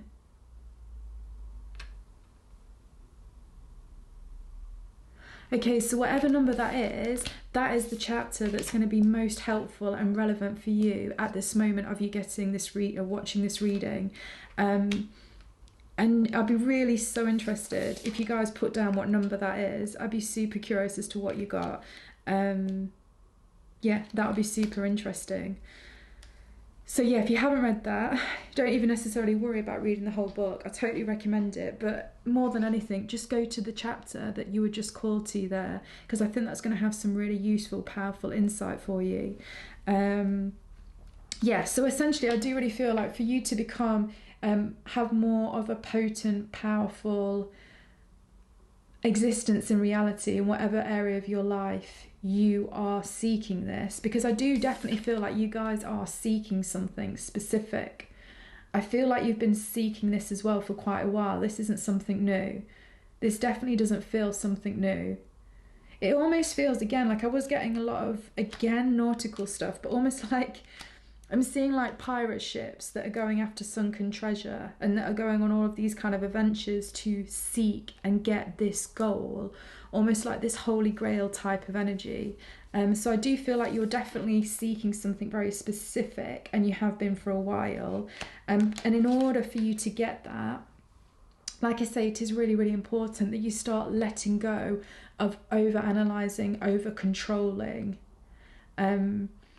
Because I'm really hearing that your spirit guides are like, oh my God, for us to help you, we just need space so that we can help you. And currently you're not giving us space so that we can actually get in there and help to also bring in some signs and some synchronistic events and opportunities, and also people that will be really supportive and helpful for you. So again, now I'm getting shown the thing in your astrology, which is for those Sagittarius risings, but don't worry regardless, is because the south node of the moon is in the first house. So that's about you letting go of your identity, you not listening so much to your ego, let's say, and the north node, which is where you're getting pulled to. And I did say that the north node, which is that north star, your ninth chakra through this card, is in your seventh house. That is on one-on-one connections and one-on-one relationships. And I do really, really feel like the universe has tried to bring certain people into your life, or does want to bring certain people into your life, but currently there isn't quite that space for these new people to come in, or these old people to come back. So take with it whatever feels relevant for you. Again, 50% it feels like somebody coming back, 50% it feels like somebody coming in. And it does also feel like more than one person as well. Although I don't feel like you'll be working collectively like you would all know each other, but the universe definitely wants a number of people to come into your reality that will also really help you on this journey. And I'm really, really hearing, this is really important, Sagittarius, it's not about you doing things alone anymore. It's not about you doing things alone anymore, like not even slightly. Not even slightly. And I do really feel as well, for those of you that are really wanting a relationship or something like that, again, even though the book, the Think and Grow Rich has very much been used to do with money. Even in the foreword, I remember he says, but you can apply this to anything you want to create in your life. And again, I just really, really feel whichever chapter was pulled up to you is going to give you invaluable information to help you basically creating whatever it is you've been seeking for a long time. So if this is a relationship, it will help with that. If this is money, it will help with that. If this is a creative project, a business project, a new job, creating even children, whatever it is, I can't tell you how many times like the Think and Grow Rich book keeps popping out of your Akashic Records, and it does keep doing it really, really strongly. I do also want to say that the other thing, you know, with you having all of this High Priestess energy, so this intuitive energy, and with the Page of Wands and also this kind of Six of Inspiration, which really feels like your ninth chakra, I think it's really, really important that you guys I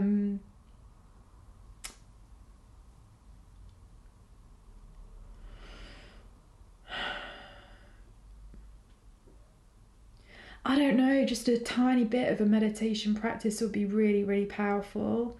Even if it's just sitting for 5 minutes, it doesn't have to be much, but I just, you know, I can hear it from your spirit guides. It just keeps slamming into like my head. And I can just see it in your records, which is just, you gotta create space for us to give you additional info. You just gotta create a bit more space for us to give you these insights, for this information, for these aha moments. And currently there isn't quite enough space, either because of overthinking, having too many things going on, trying to micromanage something, your life or whatever it is, or also for some of you, like, really being clinging on so tightly to what it is that you're wanting on an energetic level.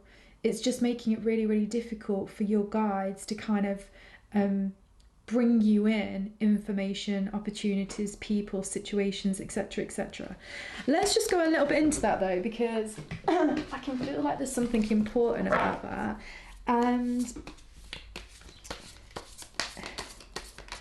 again, this feels something very much to do with, it does feel like an experience from the past, but let us have a look.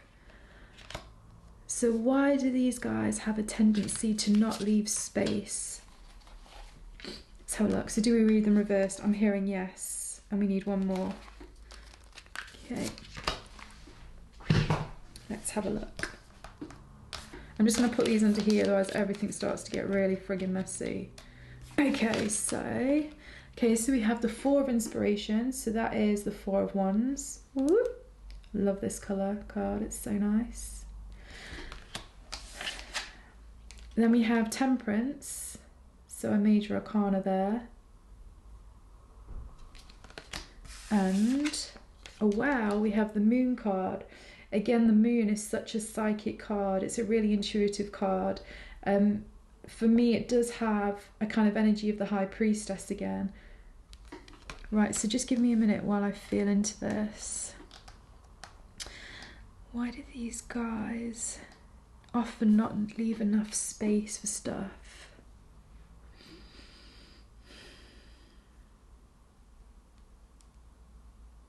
Okay, the first thing that's coming through for quite a few of you is because you've had an experience in the past, and I feel like you'll know what it is as soon as I say this, where you've lost something that you felt was really, really important and dear to you. For some of you, this could be obviously a person. It could be a dream, it could be a business, it could be a house, it could be a marriage. You know, honestly, there's so many of you, it will be different for all of you, but whatever it is, where you lost something, it's almost, and as well, for some of you, that can't necessarily instantly resonate with what that was that you lost. For most of you, I think it will be very, very obvious, because I feel like it will kind of hit your heart space. It's almost like that kind of breathtaking thing. But for those of you that don't resonate with that and don't feel with that, the other thing is, it's when was it that you had something taken away from you that you really, really wanted? And I feel whatever this is, it's created almost like energetically, it's kind of created like a bit of a hole in your energy field, like a bit of a gap, and that gap's got kind of a feel of, you know, that gap's got a bit of a feel of sadness in it. Yeah, it's got a feeling of sadness in it, and because it really feels like something that you felt could have given you so much love and so much joy and so much harmony in your life, and could have been in your life, you know, like forever, let's say, then suddenly no longer was. And you've gone from a feeling of feeling completely connected, as a human being with either life or with another human being or whatever it is, and then it suddenly feels like all of a sudden it's kind of like gone, or it's been taken away, and it left you almost questioning and asking, why has that happened? Why has that happened? Why has that happened? I feel like for some of you, there's a huge amount of sadness to do with that. And then I feel like for another part of you, there's almost like a lot of, it's not quite frustration, but it is almost like that overthinking, that why is it, but why is it? But I feel like there's no, you didn't get closure to do with that incident. In fact, actually, I feel like all of you haven't got closure to do with that incident about whatever it is. And therefore, for some reason, that leads you needing to, it's not like you're trying to micromanage your life, because it's really not that, but it's put you in a state where you feel like, let's put it this way, you'd be more prone to have anxiety than other people, let's say, and that anxiety that you have has come out of whatever this incident was. Now, for some of you, you might just see one incident. For some of you, you might see several. It's different for all of you, but just feel into that, because that's actually what's creating you to have almost like this more anxious need to have more control over certain things or certain situations, because then it makes you feel safe and it maybe makes you feel more powerful in some way. But that's only because of this incident that's happened in the past. And actually, if you look at releasing the sadness or the lack of closure or whatever it is to do with that incident, you're actually going to find that whatever it is that you're wanting to manifest can therefore start to come into your life so much easier. And I also just want to point out that some of you were thinking, yeah, but what I'm trying to manifest, how has that got anything to do with whatever this was? But I'm telling you that if you go into the deeper dynamics of stuff, if you understand almost like the deeper emotions or the deeper energy behind it, you will see how they are related. So essentially, it will also, because this also feels like it feeds into an anxiety type of pattern, which then to me also feels like it feeds into, for some of you, an overthinking type of energy, because they sort of get interlinked to some extent. If you resolve this, you will also really help to resolve this. And also you'll help to step more into this high priestess energy. Because the thing about using your psychic resources is that there has to be a space to let information come in, also space for the information to come in, and then the information to come in its purest form without being twisted or manipulated to what someone might like to see or might like to think. Bearing in mind we're all human, so it can happen anyway. Do you know what I mean? I've done it before, we'll all do it, it's not a big deal, but it's just kind of being mindful that that kind of thing can happen. And yeah, I just think that that's just something to just really consider and think about, because currently I can really hear that your guides are seriously trying to get information and insight to you that will really help you create what it is that you want. But currently there isn't quite the space for you to, well, not for you to receive it, because the truth is they can't even get it to you for you to receive currently, if that makes sense. But by working with whatever this is, and if you do feel like this is relevant, obviously you could see a therapist. I do really feel like chatting to friends is going to be really powerful for you guys, and you could have just a lot of epiphanies, because a couple of things. One, Akashic Records has said quite a lot when I've gone in 2021 that it's not necessarily about going back into past episodes to heal them as what's happened previously. Now, as the energy and the vibration quickens with this Aquarius energy, it's more about you can heal through like a maverick, like, new way of doing something. It's more about bringing lighter, more joyful energy into the incident rather than going back to the heavy incident to try and change it in your mind. Also, because Aquarius is such a sign of communities and friendships, I do really feel like just honest, authentic communication with friends and people that really care about you, or communities that you really feel that you resonate and relate to, that can also ultimately end up giving you a lot of healing at the same time as bringing a lot of joy into your life. So I don't want you guys to think this is necessarily about being all hard and heavy and having to go and have therapy and all of this. There is a new way that humans are going to start healing their psychological traumas from the past. That's what I've channeled through quite a lot of these readings to some extent. It's like been a similar theme that's been coming out of 2021. So definitely, and I do think because you guys have Jupiter and Saturn in your third house, about obviously communication, and also because you have that North Node, which is ruled by Gemini, who rules communication, in your seventh house of one-on-one connections, I really won't be surprised if there's a partner or a business partner, or your husband or your wife or a best friend, or just anybody where you have a one-on-one connection with, that can really help you with this and find the closure that you need to kind of like fill in that sad gap in your energy field and make it whole again. And as you make it whole again, it's going to bring back all of that joy, because it's almost like on a psychic level, like a shamanic level, I can see how it's almost like you have a soul fragmentation, like a part of your soul, a part of your energy is still stuck in that place where that incident occurred, and it's just about retrieving that.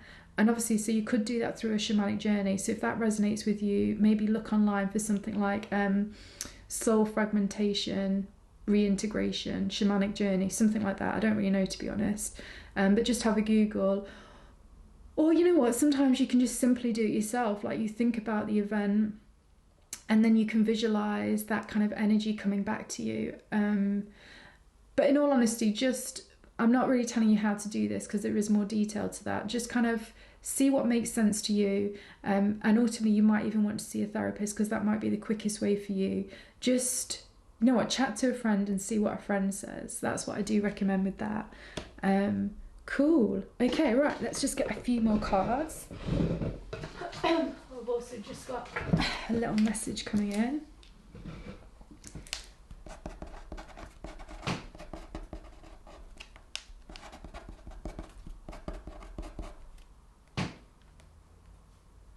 What?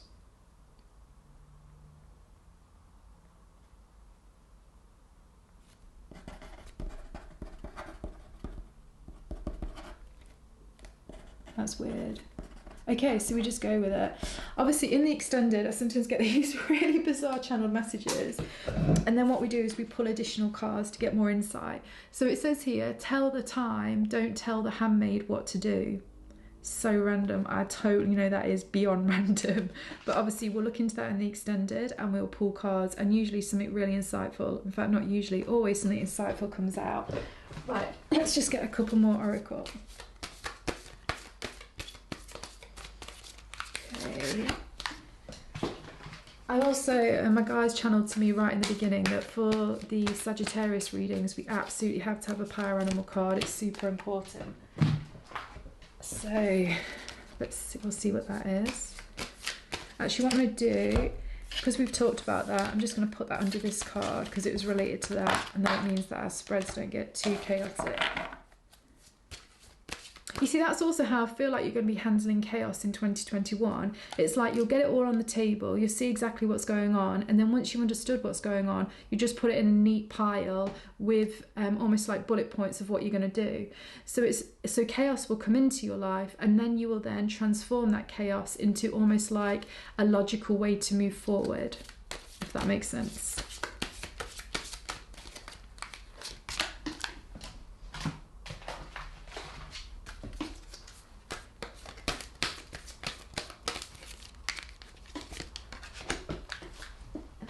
We just need one more.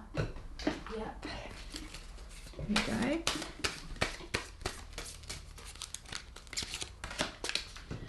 Okay, so let's see what we have. Oh wow, we have the coyote.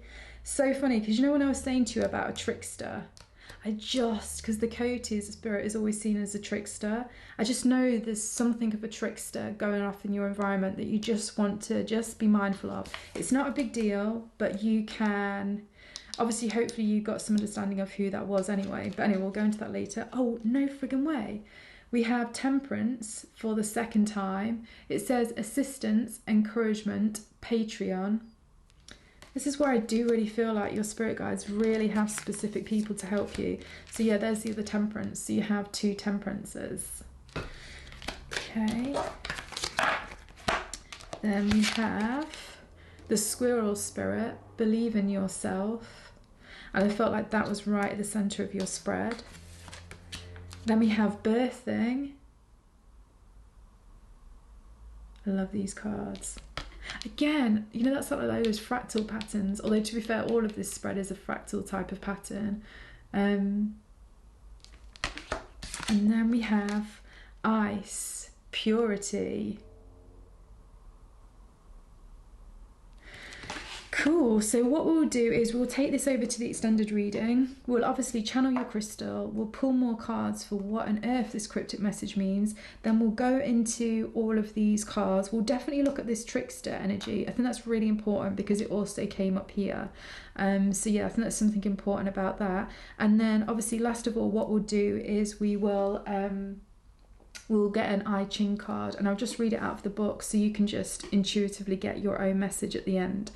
So cool, I hope you enjoyed that reading. It was my pleasure to read for you. You can also find me on Instagram and Facebook on Abigail Grace Psychic.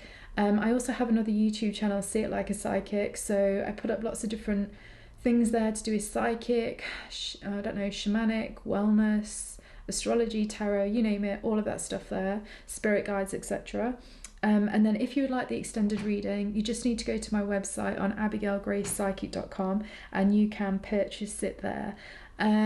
Cool, I really enjoyed reading for you, and hopefully let's explore what is this trickster energy, and also what's this new thing coming through, because it makes me think like the horse. Here we go, you've got another animal there, powerful animal, the horse. Something's trying to make its way to you, but again it feels like you're sort of slightly blocking it. So let's find out what that's about and how you can unblock it.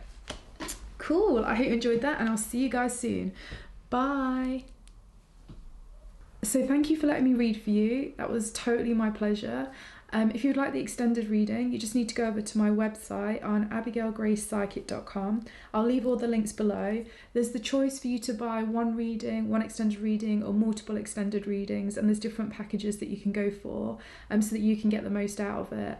Just bearing in mind that 2020 was crazy and 2021 is still very much a huge tipping point, and so much new energy is coming in. But when anything begins, there are always unpredictable moments. There's different things that kind of go off. So hopefully these readings, particularly if you use them in whatever way your intuition tells you to, you'll be able to get the most out of how you can leverage whatever situation you find yourself in 2021. Also, just bearing in mind that these readings are relevant anytime in 2021, and you can come back to these readings and you might find different numbers become relevant to you. So just be as creative and intelligent as possible with all of these readings so you can leverage any situation and you can do awesome, because I do believe we all can. Speak to you soon. Hey Sag, so this is your Akashic Record reading and it's message number 3. So We will go into the crystal in the extended. I love this. It's Moonakai. So I'm just going to put that to the side. But to begin with, we're just going to channel into your crystal. So what do the Akashic Records want to tell you, Sag, about 2021?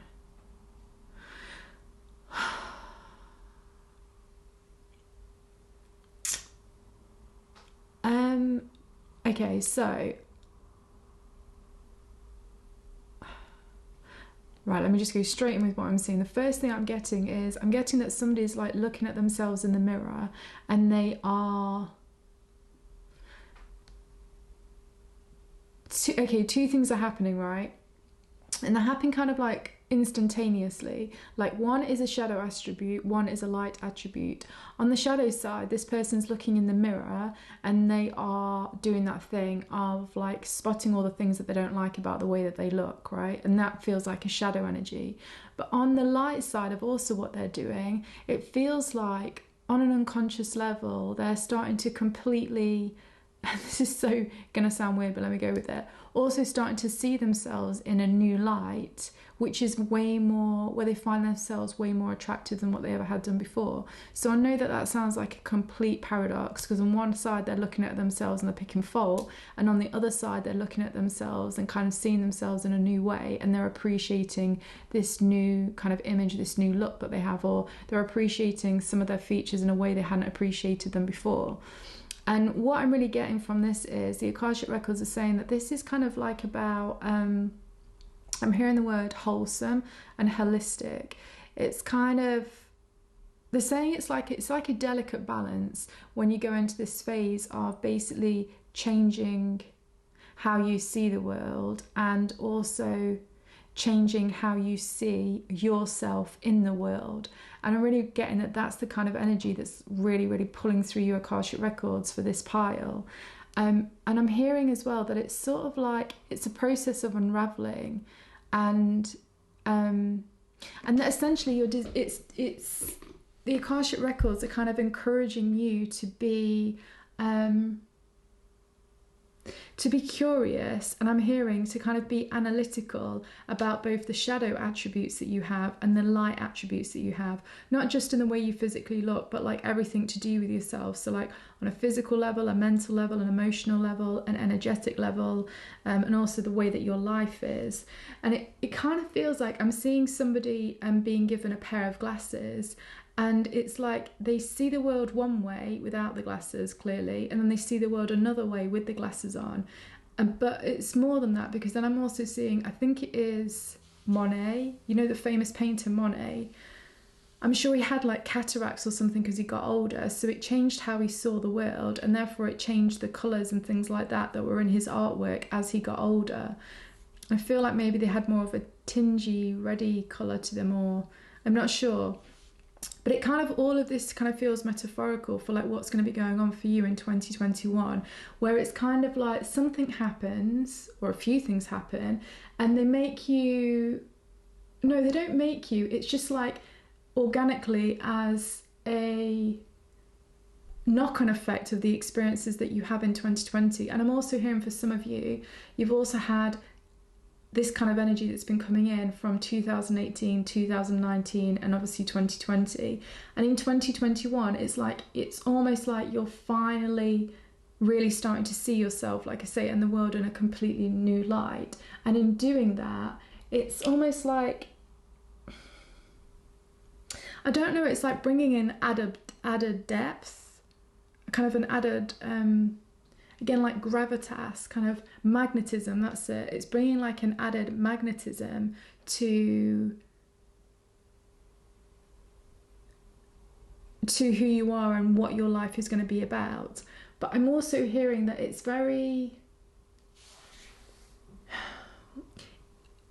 I really feel like for a lot of you in this pile, what I'm talking about here is almost going to be happening, like again, I keep hearing these words, organically. I feel like it's going to be happening quite naturally. And I do really feel like you've done a lot of the heavy lifting, as it were, in 2018, 2019, and in 2020.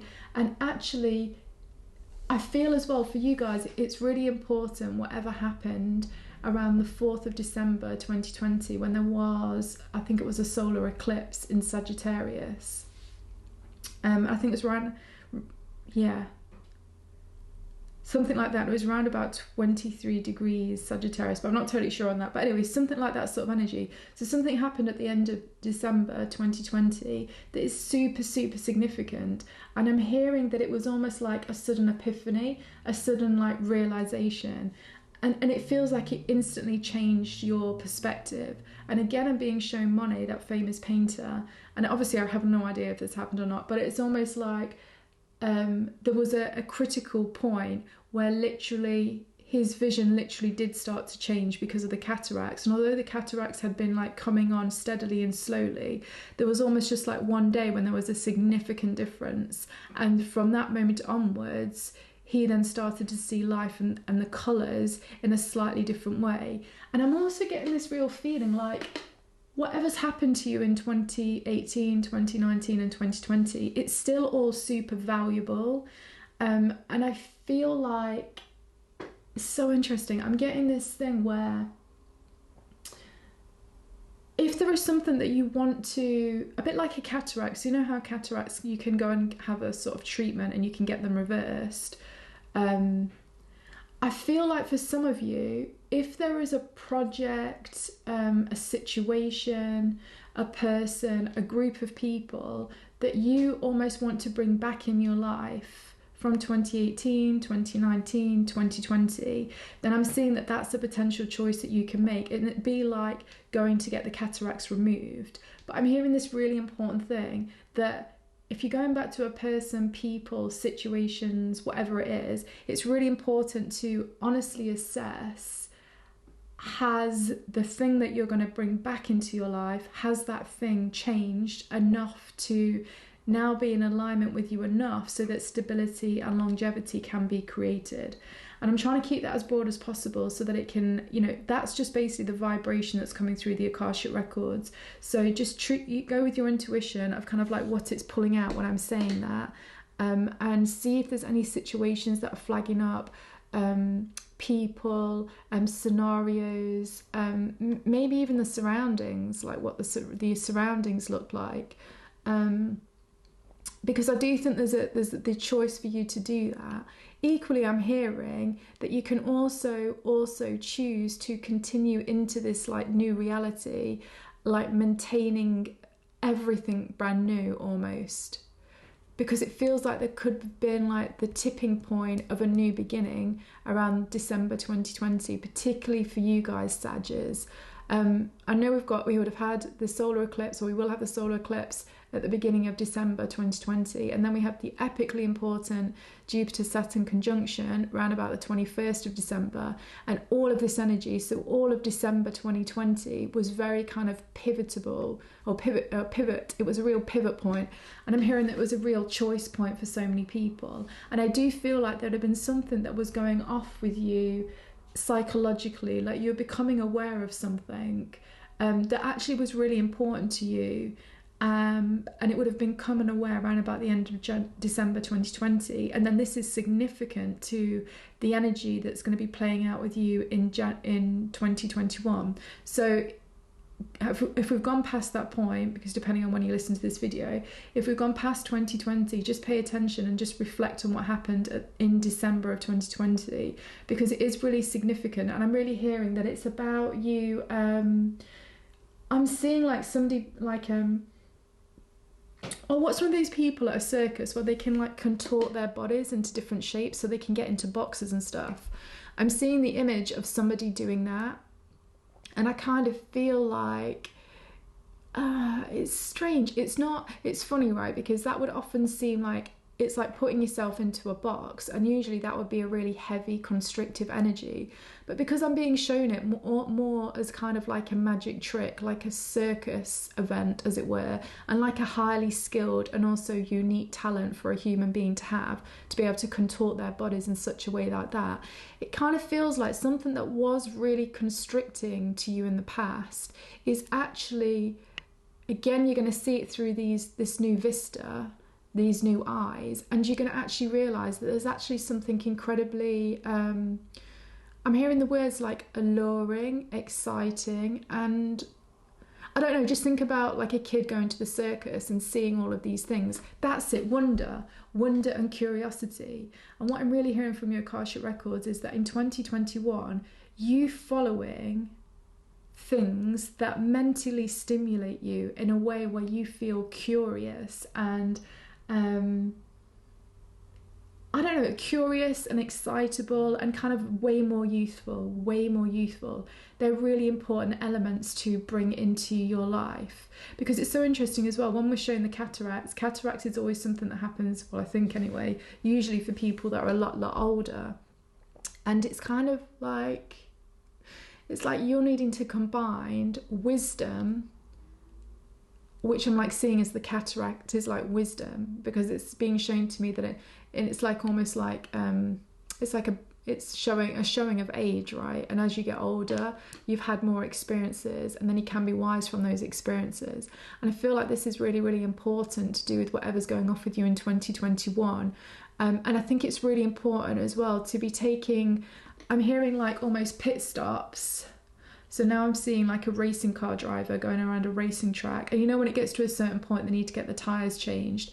I'm hearing that it's really important that you work out some kind of regular pit stops to do with almost like, like analysing what's happened, what this means for you, and what is it you want to do, and how do you want to go forward. Just from the point of view of, it's not self-reflection. Message number 2 is a bit like self-reflection. For message number 3, it's more like self-analysis of the situation, but you really need to see yourself in kind of like a 360-degree situation. And it's funny, actually, this energy came out to do with Libra. That was it. When this first idea got channeled to me through the Akashic Records about 2021, and I know that this is kind of an energy that's coming in for quite a lot of the collective.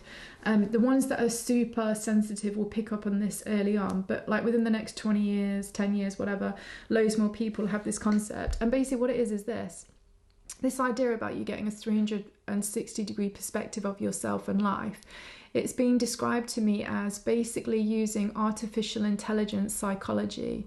And what I've been told is that as well as obviously humans in the future becoming humanoid, where they also have, I don't know, chips put inside them, or all of these kind of things to give them greater abilities, as well as people that have had not been able to walk, then obviously they can start to walk. So as I already see that these are going to be called sort of like humanoids in the future, particularly humanoids to the people that actually use this kind of like artificial intelligence to advance the human species abilities, let's say.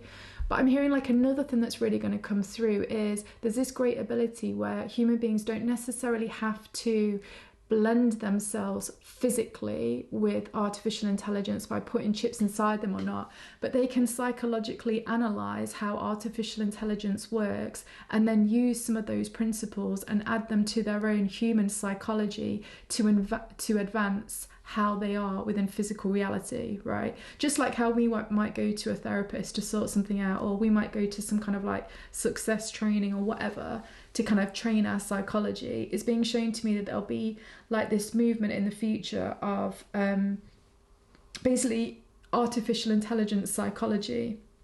Anyway, why this is relevant to you guys is because the concept with this seeing yourself and the situation from a 360-degree view is artificial intelligence isn't insecure. It's not insecure about itself and what it does, because it doesn't have that kind of emotional attachment to itself in any way, right? Because, well, at least for a very, very long time, artificial intelligence isn't going to have that same emotional capacity that a human does.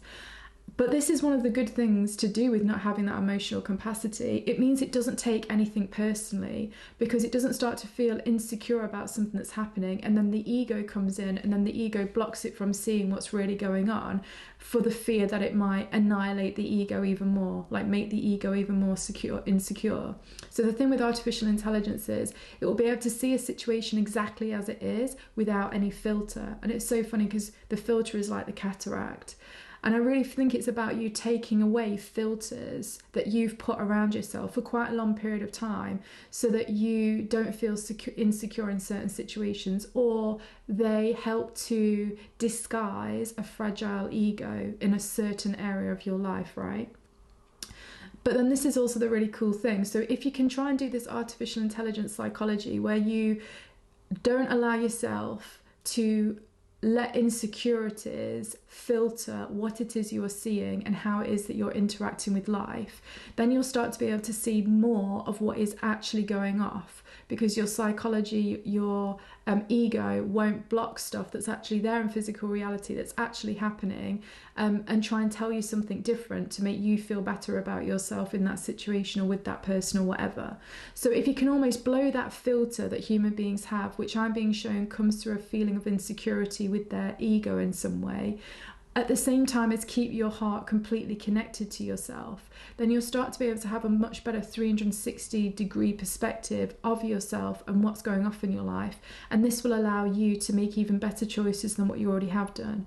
So put a really simple way, it really is about removing filters that you have had going off in your life so that you feel better about who you are within your life. And that means essentially removing it, removing crutches and anything that you might be using, so that you avoid seeing what's actually really going on. So it's almost like a truth serum as well.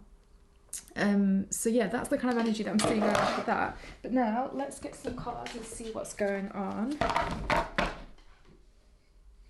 So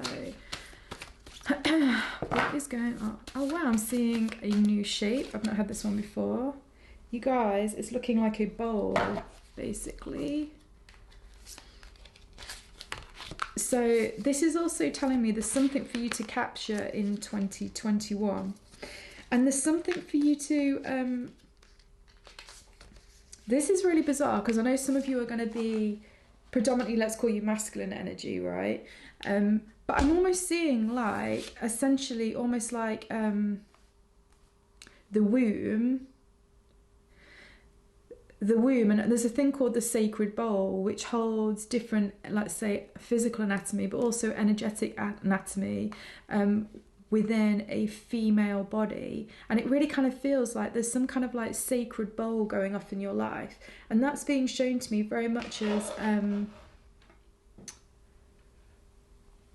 it's almost like there's some kind of self-care routine that you're currently doing that might not actually be as nurturing as it maybe was meant to be. But I'm also hearing as well that it's about you having a new type of self-care routine than one that you've already got. And it very much feels... It does actually feel very much like it would be sort of using some guided meditations in a way that actually helps you cleanse your body a little bit, just purely through that, in like that visualizing of situations and energy moving through your body. And I do want to say, for some of you, if that kind of feels like, oh, that sounds really wishy-washy, the thing is, seriously guys, in the future, and with all this new Aquarius energy that's fully properly getting locked into reality, this sort of healing and this sort of way of kind of using the mind to visualize things, to start changing things within the human body, purely almost by, let's say, an almost like a quantum physics type of aspect. That's it. You see, I think a lot of all of this like energy healing that's seen as maybe being a bit more hippie and stuff in the past, it's going to take a whole new turn going into the future, and it's kind of going to become almost way more scientific. But really it's just kind of like a blending of kind of the metaphysical understandings with the scientific understandings, and it's going to kind of like enhance this way of interacting with your body, with your health and all the rest of it. So to get on board with that early on, I really say start experimenting with this now already. And I do feel like, particularly, I don't know what you guys are like because you're all quite different, but there is something really, really beneficial to you guys doing that. Almost like a bit of an energy cleansing each morning. It only has to be 2 minutes. And the more you get used to visualizing, the stronger it will get. But anyway, let's see what you have. You have the Knight of Blades. So that is the Knight of Swords. You have Six of Matches. Ooh, success and recognition. Oh wow, we have the Magician. I love this card. right at the very bottom of your spread as well. So that feels really significant, and we'll go into that. And we have 3 of Cups. And then we also have, oh wow, 3 of Swords. Okay, so just give me a little minute while I just feel into all of this. Okay, so straight away that's coming straight out like boom. And this is funny because we'll see where this goes, because pile message number 2 had something slightly like this, but yours is different, which is, guys, you're holding on to something from the past, which is basically, it's dampening your vibration. And I do really feel like you've been doing, I feel like this pile has been doing quite a lot with the 3 of Cups right next to the 3 of Blades. I think you've been trying to do quite a lot of things to kind of not allow yourself to get mentally dragged into the past, mentally and emotionally dragged into the past. And I think you've done really well with that. But what I am hearing is there's still something that you kind of need to see or become aware of that you haven't quite become aware of. And until you become aware of it, you can't fully access and step into this 6 of Wands and the Magician energy, which is really powerful, creative, like manifesting energy, like you creating something that you do really want. Like I say, it's interesting because message number 2 had a tiny bit of something to do with that. Theirs was really sad, and it was really, really sad. Yours is more just kind of, it's like house cleaning. You know, it's like you're just having to, and I'm also like seeing, it's almost like somebody filling out their tax and sorting all their tax out and having all their tax up to date on a monthly basis. It just feels like it's something about good housekeeping that you just need to just see something that happened in the past in a new light. It doesn't mean you necessarily have to change anything that you're doing or you have done, but it just means that you need to almost like lighten the load, that this past energy is still kind of, I feel like it's weighing down on you a bit. And I feel like this might be the sort of energy that it's maybe when you're alone, or it's like at night or something like that, that you might become more aware of whatever this is. It definitely feels like emotional dissatisfaction is what it feels like. And do you know how we said in the beginning with the astrology for all of you Sagittarius, that it's really important that you like really look into what makes you feel emotionally fulfilled. And in some levels, the 3 of Cups reminds me a little bit of emotional fulfillment, only it really is something about the company that you have around you, the company that you keep, and also almost like the groups that you associate with in life. That's it. It's something about the groups that you associate with in life. I feel like they're just not quite giving you what they used to give you a few years ago. And definitely 5 years ago, a decade ago, etc. And I feel like as well, this is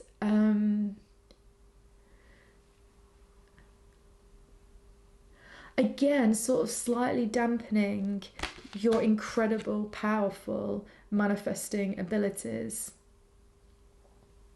Because I do really see as well that, I do want to say though, instantly as well, this sounds like we've gone a bit intense and a bit heavy, a bit quick. All it is we're just getting the heavy stuff out of the way, and then we're going into all the really good stuff. Because to be honest, all of these cards here are awesome. It's just this one here and the way it's being shown to me, it's almost like you've got a little bit of a dragging back leg, like I say, to do with something in the past, which you just haven't quite harmonized in your own mind, in your own consciousness, in your own psychology.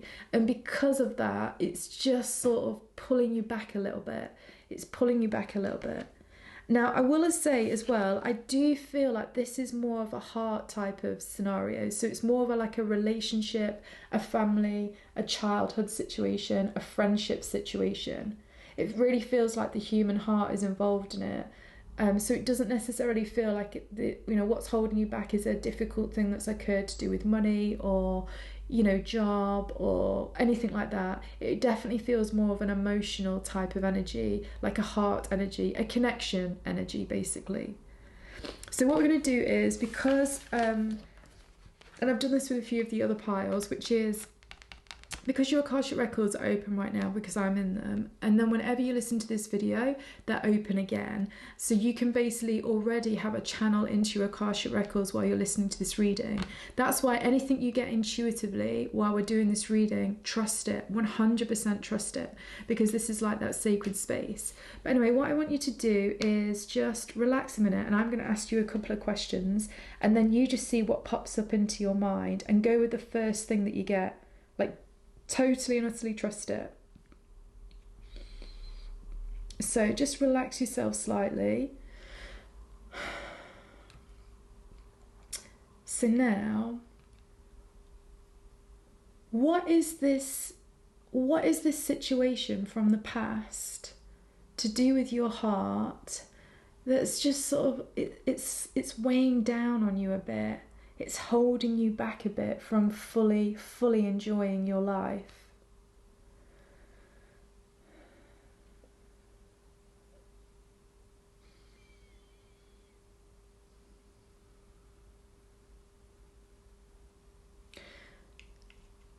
And then just see if you can get this. Don't worry if you can't. Why is it you're still sort of holding on to that? What are you gaining from it?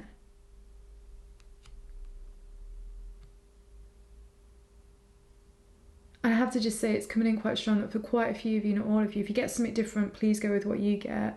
But I was getting it quite strong because it's actually keeping you safe.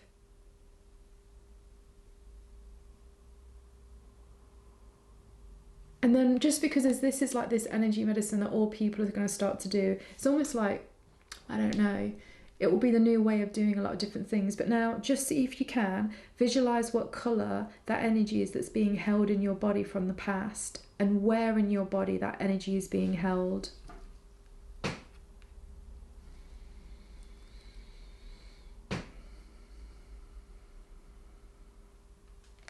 And then what you can actually do is to release that energy over time, just almost from this energetic level, is whenever you just do some deep breathing, or you can even just be in the shower, you can either visualize that energy from the past that's a bit heavy, that's weighing down on you.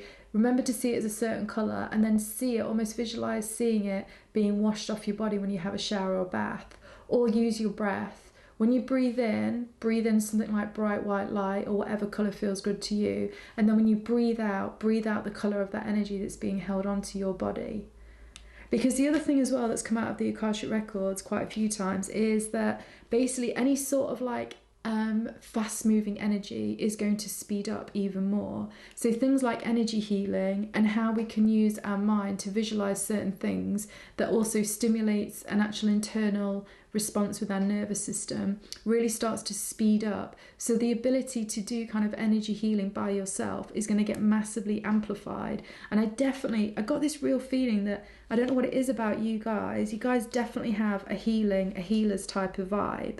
But what I'm really getting is, particularly with this Aquarius energy, it feels like that you're really here to do some of this healing on yourself. And it's not like spending ages with the psychology talking through something. It's just kind of using like some of these simple techniques, that one of them that I've just described now. I think that you guys are highly sensitive to energy. And I feel like maybe quite a few of you might have always been like, maybe you've always been really quite intrigued by stuff like tarot or psychics or, I don't know, past lives or something like that. And what I do really feel is it's because that's actually a real part of you in some way. You really, really have these abilities. And it is really, really about trusting what you see, trusting what you feel. And really, really kind of going with that. Because I am really seeing that in 2021, it's kind of like I do feel like a whole new reality can start to open up for you. But it does also feel like it does involve like releasing of some kind of burdens. And I do also think as well, it's about you understanding that you basically are incredible, 100%. And I'm specifically getting the word incredible it feels again like, now I'm seeing images of The Incredibles from Walt Disney. It kind of feels like, I feel like you guys have actually got a special ability with something. For some of you it will be psychic stuff, but for some of you it will be totally different types of things. And I don't know that you have either A, noticed, or B, ever realised just truly how awesome you are at whatever this thing is. I feel like some of you might have even had quite a bit of recognition with what it is that you're really awesome at, but for some reason, I don't want to say that you're taking it for granted, but I feel like it's almost like you've not been able to fully appreciate just how great you are at whatever this is, because I feel like you might have been focused on something else to some extent, and therefore, I don't know, I feel like you might have lost perspective of how great you are at something like specific.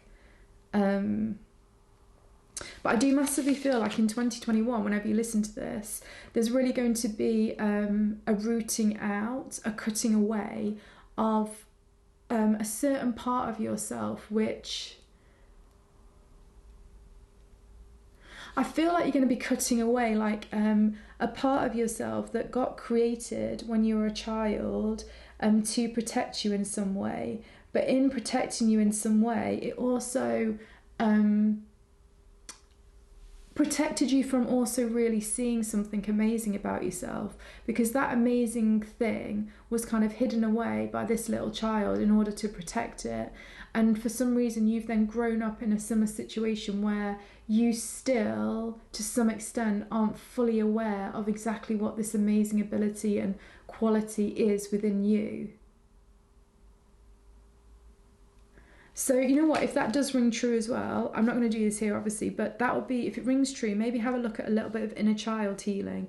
Again, I just really want to emphasize, this doesn't have to be heavy, it doesn't have to be anything like that. It's just something where maybe just a guided meditation is enough to do it, because honestly the energy is going to be really speeding up in 2021. So all of these kind of things where we're using our consciousness and our nervous system in synchronicity, or in sync, basically, the results are going to get amplified, because in some ways this Aquarius energy that's really coming in for 20 and 200 years or whatever is very much related to the nervous system, but also Aquarius is really able to basically grab ideas from the cosmos and then ground them into their reality. But I kind of feel like, although they're not necessarily about purity as a sign, Aquarius, there's something about the cleaner you are in some kind of way, and I mean this to do with like mental and emotional baggage from the past, the lighter you are to do with anything like that from the past, the faster that all of this type of healing and this kind of growth occurs. So basically it really feels like whatever is going off in your life right now, your Akashic Records really want you to know to really start shaping up, but not that it's more like, okay, so now I'm being shown a show horse basically that is doing dressage and stuff like that, and I'm hearing that before the event obviously they train loads, then obviously coming up to the event, like they groom them really well, then they plait the hair, they do all this stuff, they give them great nutrition, they do all of this stuff, because I do also feel like whatever it is as well to do with your self-image that is going to be changing, you know what, it is also great for you to feel like you look amazing. It's totally great and awesome for you to do that, to almost like enjoy your physical presence in whatever way that might be. But it's also about doing more than just that physical part, or whatever it is you need to do to get yourself in that physical, like looking like that show horse kind of energy. It's also about all the stuff that goes into that from like behind the scenes, like eating well, like sleeping really well, like doing the right amount of exercise and movement, like doing breathing routines. I am seeing that breathing is quite a big deal, because it was for pile number 2, and yours is quite different. Yours is, I feel like breathing well is really going to help you to like energize and vitalize yourself and your body in ways that actually probably won't make any sense right now, but in like, let's say 10 years time, everybody will know that how you breathe and having specific daily breathing routines actually helps people not age as much and stay so much younger. And literally, I'm just hearing that out of the Akashic Records right now. I've not heard it before, but I can feel that that is a truth. So like the more that you go into that kind of stuff as well, like the more beneficial that I really do feel like it will be. Let's just get a couple more cards. So, what is going on? Now, apparently we do read these reversed if they come out reversed. I do feel as well like you guys are... I feel like you have the opportunity to also create quite a lot of wealth in 2021 but also quite a lot of wealth which actually, this might sound bizarre, that you don't really spend. So I don't know in which kind of way, because this will be different for all of you, but this also for some reason is now feeling, and I'm also kind of seeing like a big sack of gold, and it's just that the further along this person goes, the more gold that gets put in the sack. But I'm not seeing that they're spending that gold. It feels like it's a collection, and this collection's just getting bigger and bigger and bigger. And it's giving this person almost, for some of you, like 50% of you, I can feel that it's giving you your energy, this real kind of like confidence. But for others of you that already have that sort of energy already with money, it feels like... It actually feels quite playful. It feels like actually you guys that already have quite a lot of money and you already have this quite big like sack of gold, I feel like somehow you're going to be using it more to actually... bring you more enjoyment and more fun. So for one lot of you, it feels like you're people that don't usually save money, and I really feel like you're going to be saving money in 2021. But then for the other subgroup of you, I feel like you're going to be collecting a lot of money again, but this time you're almost going to be more willing to spend it on things which actually I don't know, that kind of like feel like they give you a really good time, that like, I don't know, you're able to enjoy them with another person, other people. It's got kind of quite a community, kind of like a real, I don't know, I feel like it involves quite a lot of different people's energies. But it just feels like it's really, really enjoyable in some way. And I'm also hearing for those of you that are in that scenario, it also actually leads you to a new opportunity to earn even more money. So there's something about how you spend your money to enjoy yourself in 2021, if you're somebody that already has quite a lot, that's really beneficial, because it also therefore brings you some more contacts or something like that. It's just like you meet some more people, which then ultimately end up being some kind of contact, and some might even be the first point of contact to other opportunities to earn more wealth. So it feels as well like, again, for all of you, I'm also now really getting this really like chatty kind of energy, like really engaging and chatting to quite a few different people. So that'll be interesting. And it feels like it just feels like it's very much in your local environment as well. So as in, it feels like it's part of your... It feels like it's just really part of your life in some way. Right, let's see what we have. So we have here 10 of Inspirations, which is 10 of Wands. And there are loads of balls there, and they're all carrying like a pot. You know, Taurus is very much the energy, it rules the second house in astrology, which is all about assets and resources, and that really is just making me think exactly what we're just talking about this real collection of money. I really, really can feel that. And I do feel like this is coming off projects or situations that you've been working on for quite a long period of time. It doesn't feel like it's coming in...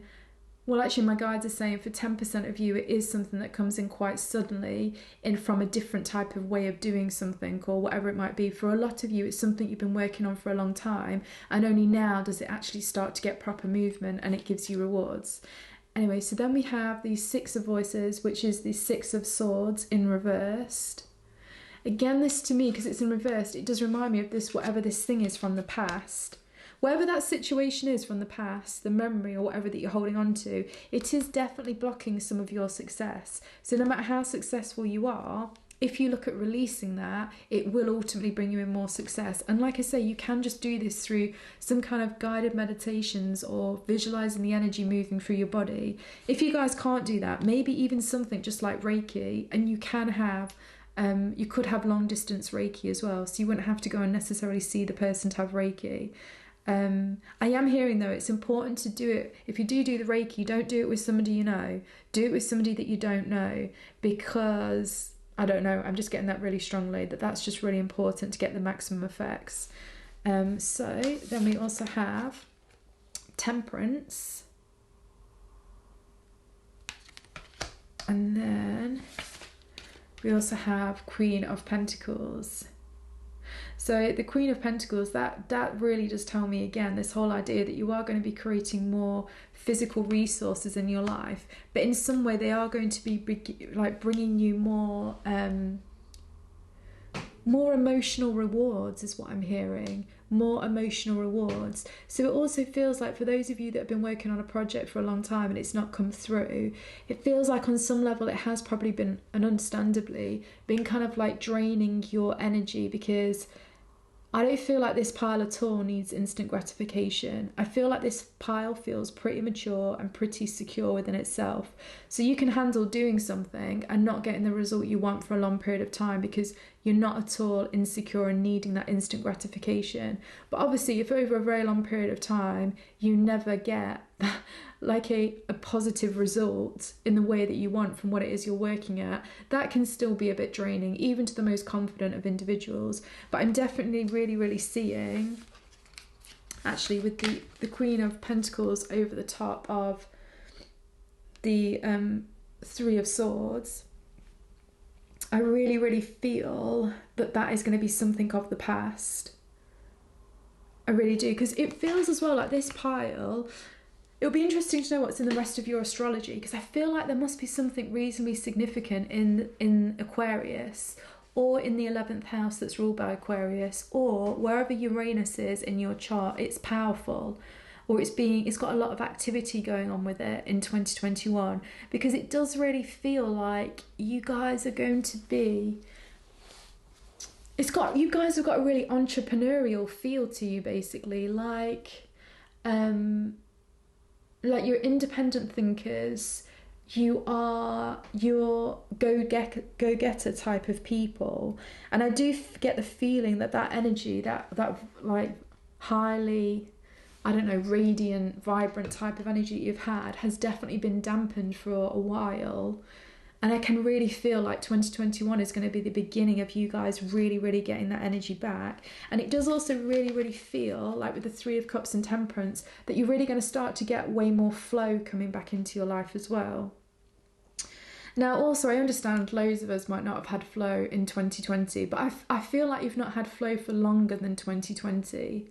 It's not like I feel like it's anything particularly bad in some ways, but I definitely feel like there has been more of a...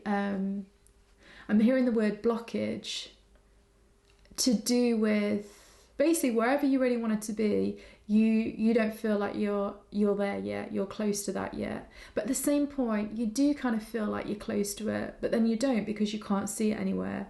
But then you do feel like you're kind of close because you've taken so many actions, and I'm hearing that you've learned a lot to do with whatever this is. And then this is where your Akashic Records are coming straight in and being like, there's something about you learning, but really applying everything that you've learned now, that's really important.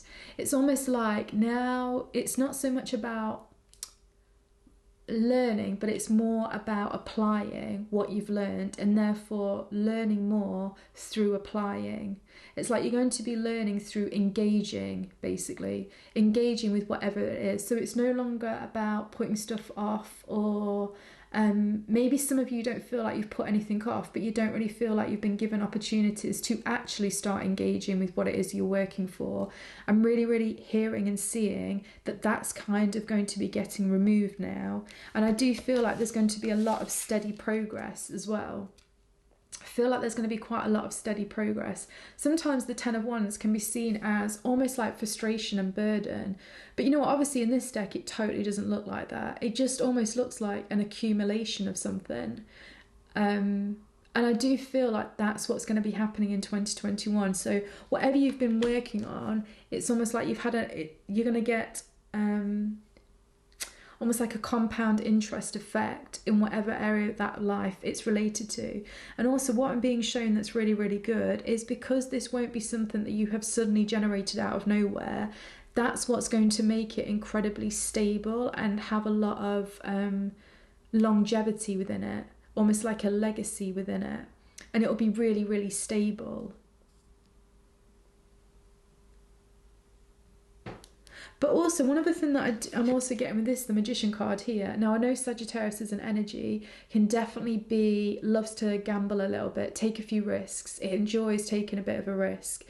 And I do feel as well, there is an opportunity available for you all that involves sort of taking a bit of a risk. But I want to put a massive caveat in there straight away.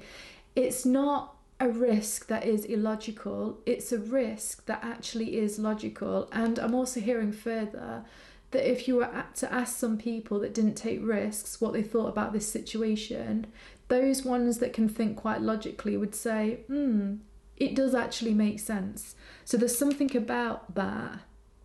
It's not a reckless risk though, it's totally not a reckless risk. It's just one that, let's say, most people, I feel like most people wouldn't necessarily either spot the opportunity, and if they did spot the opportunity, they almost wouldn't feel like, they just almost wouldn't dare take it. But again, I feel like that is something that's going to be available for you guys. But like I say, it's not reckless. 100%, it's totally not reckless. Because again, all I really keep seeing as well is this like bowl type of energy, like a bag type of energy, like a container basically. And it's a container that's collecting things. And the collection of those things is adding massive value to the emotional enjoyment and the experiences that you have in 2021. So I'm not seeing like a cracked pot, do you know what I mean? That could be like something reckless. Everything it does feel stable and consistent. And I suppose it's kind of you blending your understanding of risk-taking, or however you've done that in your life, as well as your understanding of almost what is required to build something with power that has longevity. It's kind of that kind of thing. So for some of you as well, it could be that energy of, and let me just give you this example. It's just coming out of your Akashic Records. I want to tell you this right now. It's not necessarily something that I'm seeing as an actual psychic future, but I'm saying it's the energy of this. So the risk taking is almost like the guy or the girl, whoever it is, you know, realizing that they do really love this person. They've been together for like absolutely ages, and but they've always said that they didn't want to get married, but for some reason this person then just decides, no, I really, really want to, suddenly out of nowhere. And then just, even though they're not 100% sure if that person will say yes, they kind of take the risk and ask them anyway. Now, what I mean by this as well is, like, is it really a big risk? I mean, it's not high risk because they've already spent, I don't know how many years with this person, right? The only risk really is the fact that that person, they've both agreed they never wanted to get married. So it kind of seems like it's going against something they've both agreed on. So it's a bit risky to bring it up, let's say. But like most people that would look at calculated risk would say, yeah, but the odds are that person will say yes because you're really happy together, you've been together all this time, etc., etc.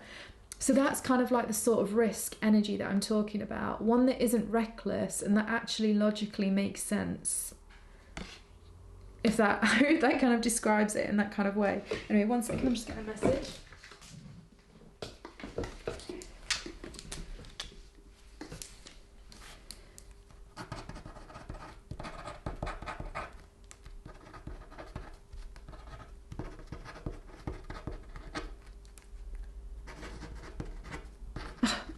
I've got no idea what this means. We'll go into the extended, and I always pull additional cards so that we can see what the hell is going on. But basically it just says, Free Willy was an advertising story for you. And by the way, I was very much seeing Free Willy as that whale thing on the film. So we will look into that on the extended. I'll just put this here. But now let's just get a few more cards. So what else is really important for message 3 to know about in 2021?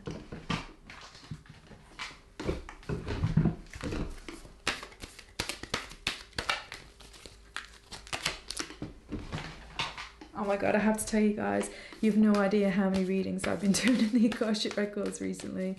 So friggin' many. It's mental. What I will actually do is, after I've gone into all of the records for all the signs, I'll do a quick summarising video of just the key concepts that kind of came out.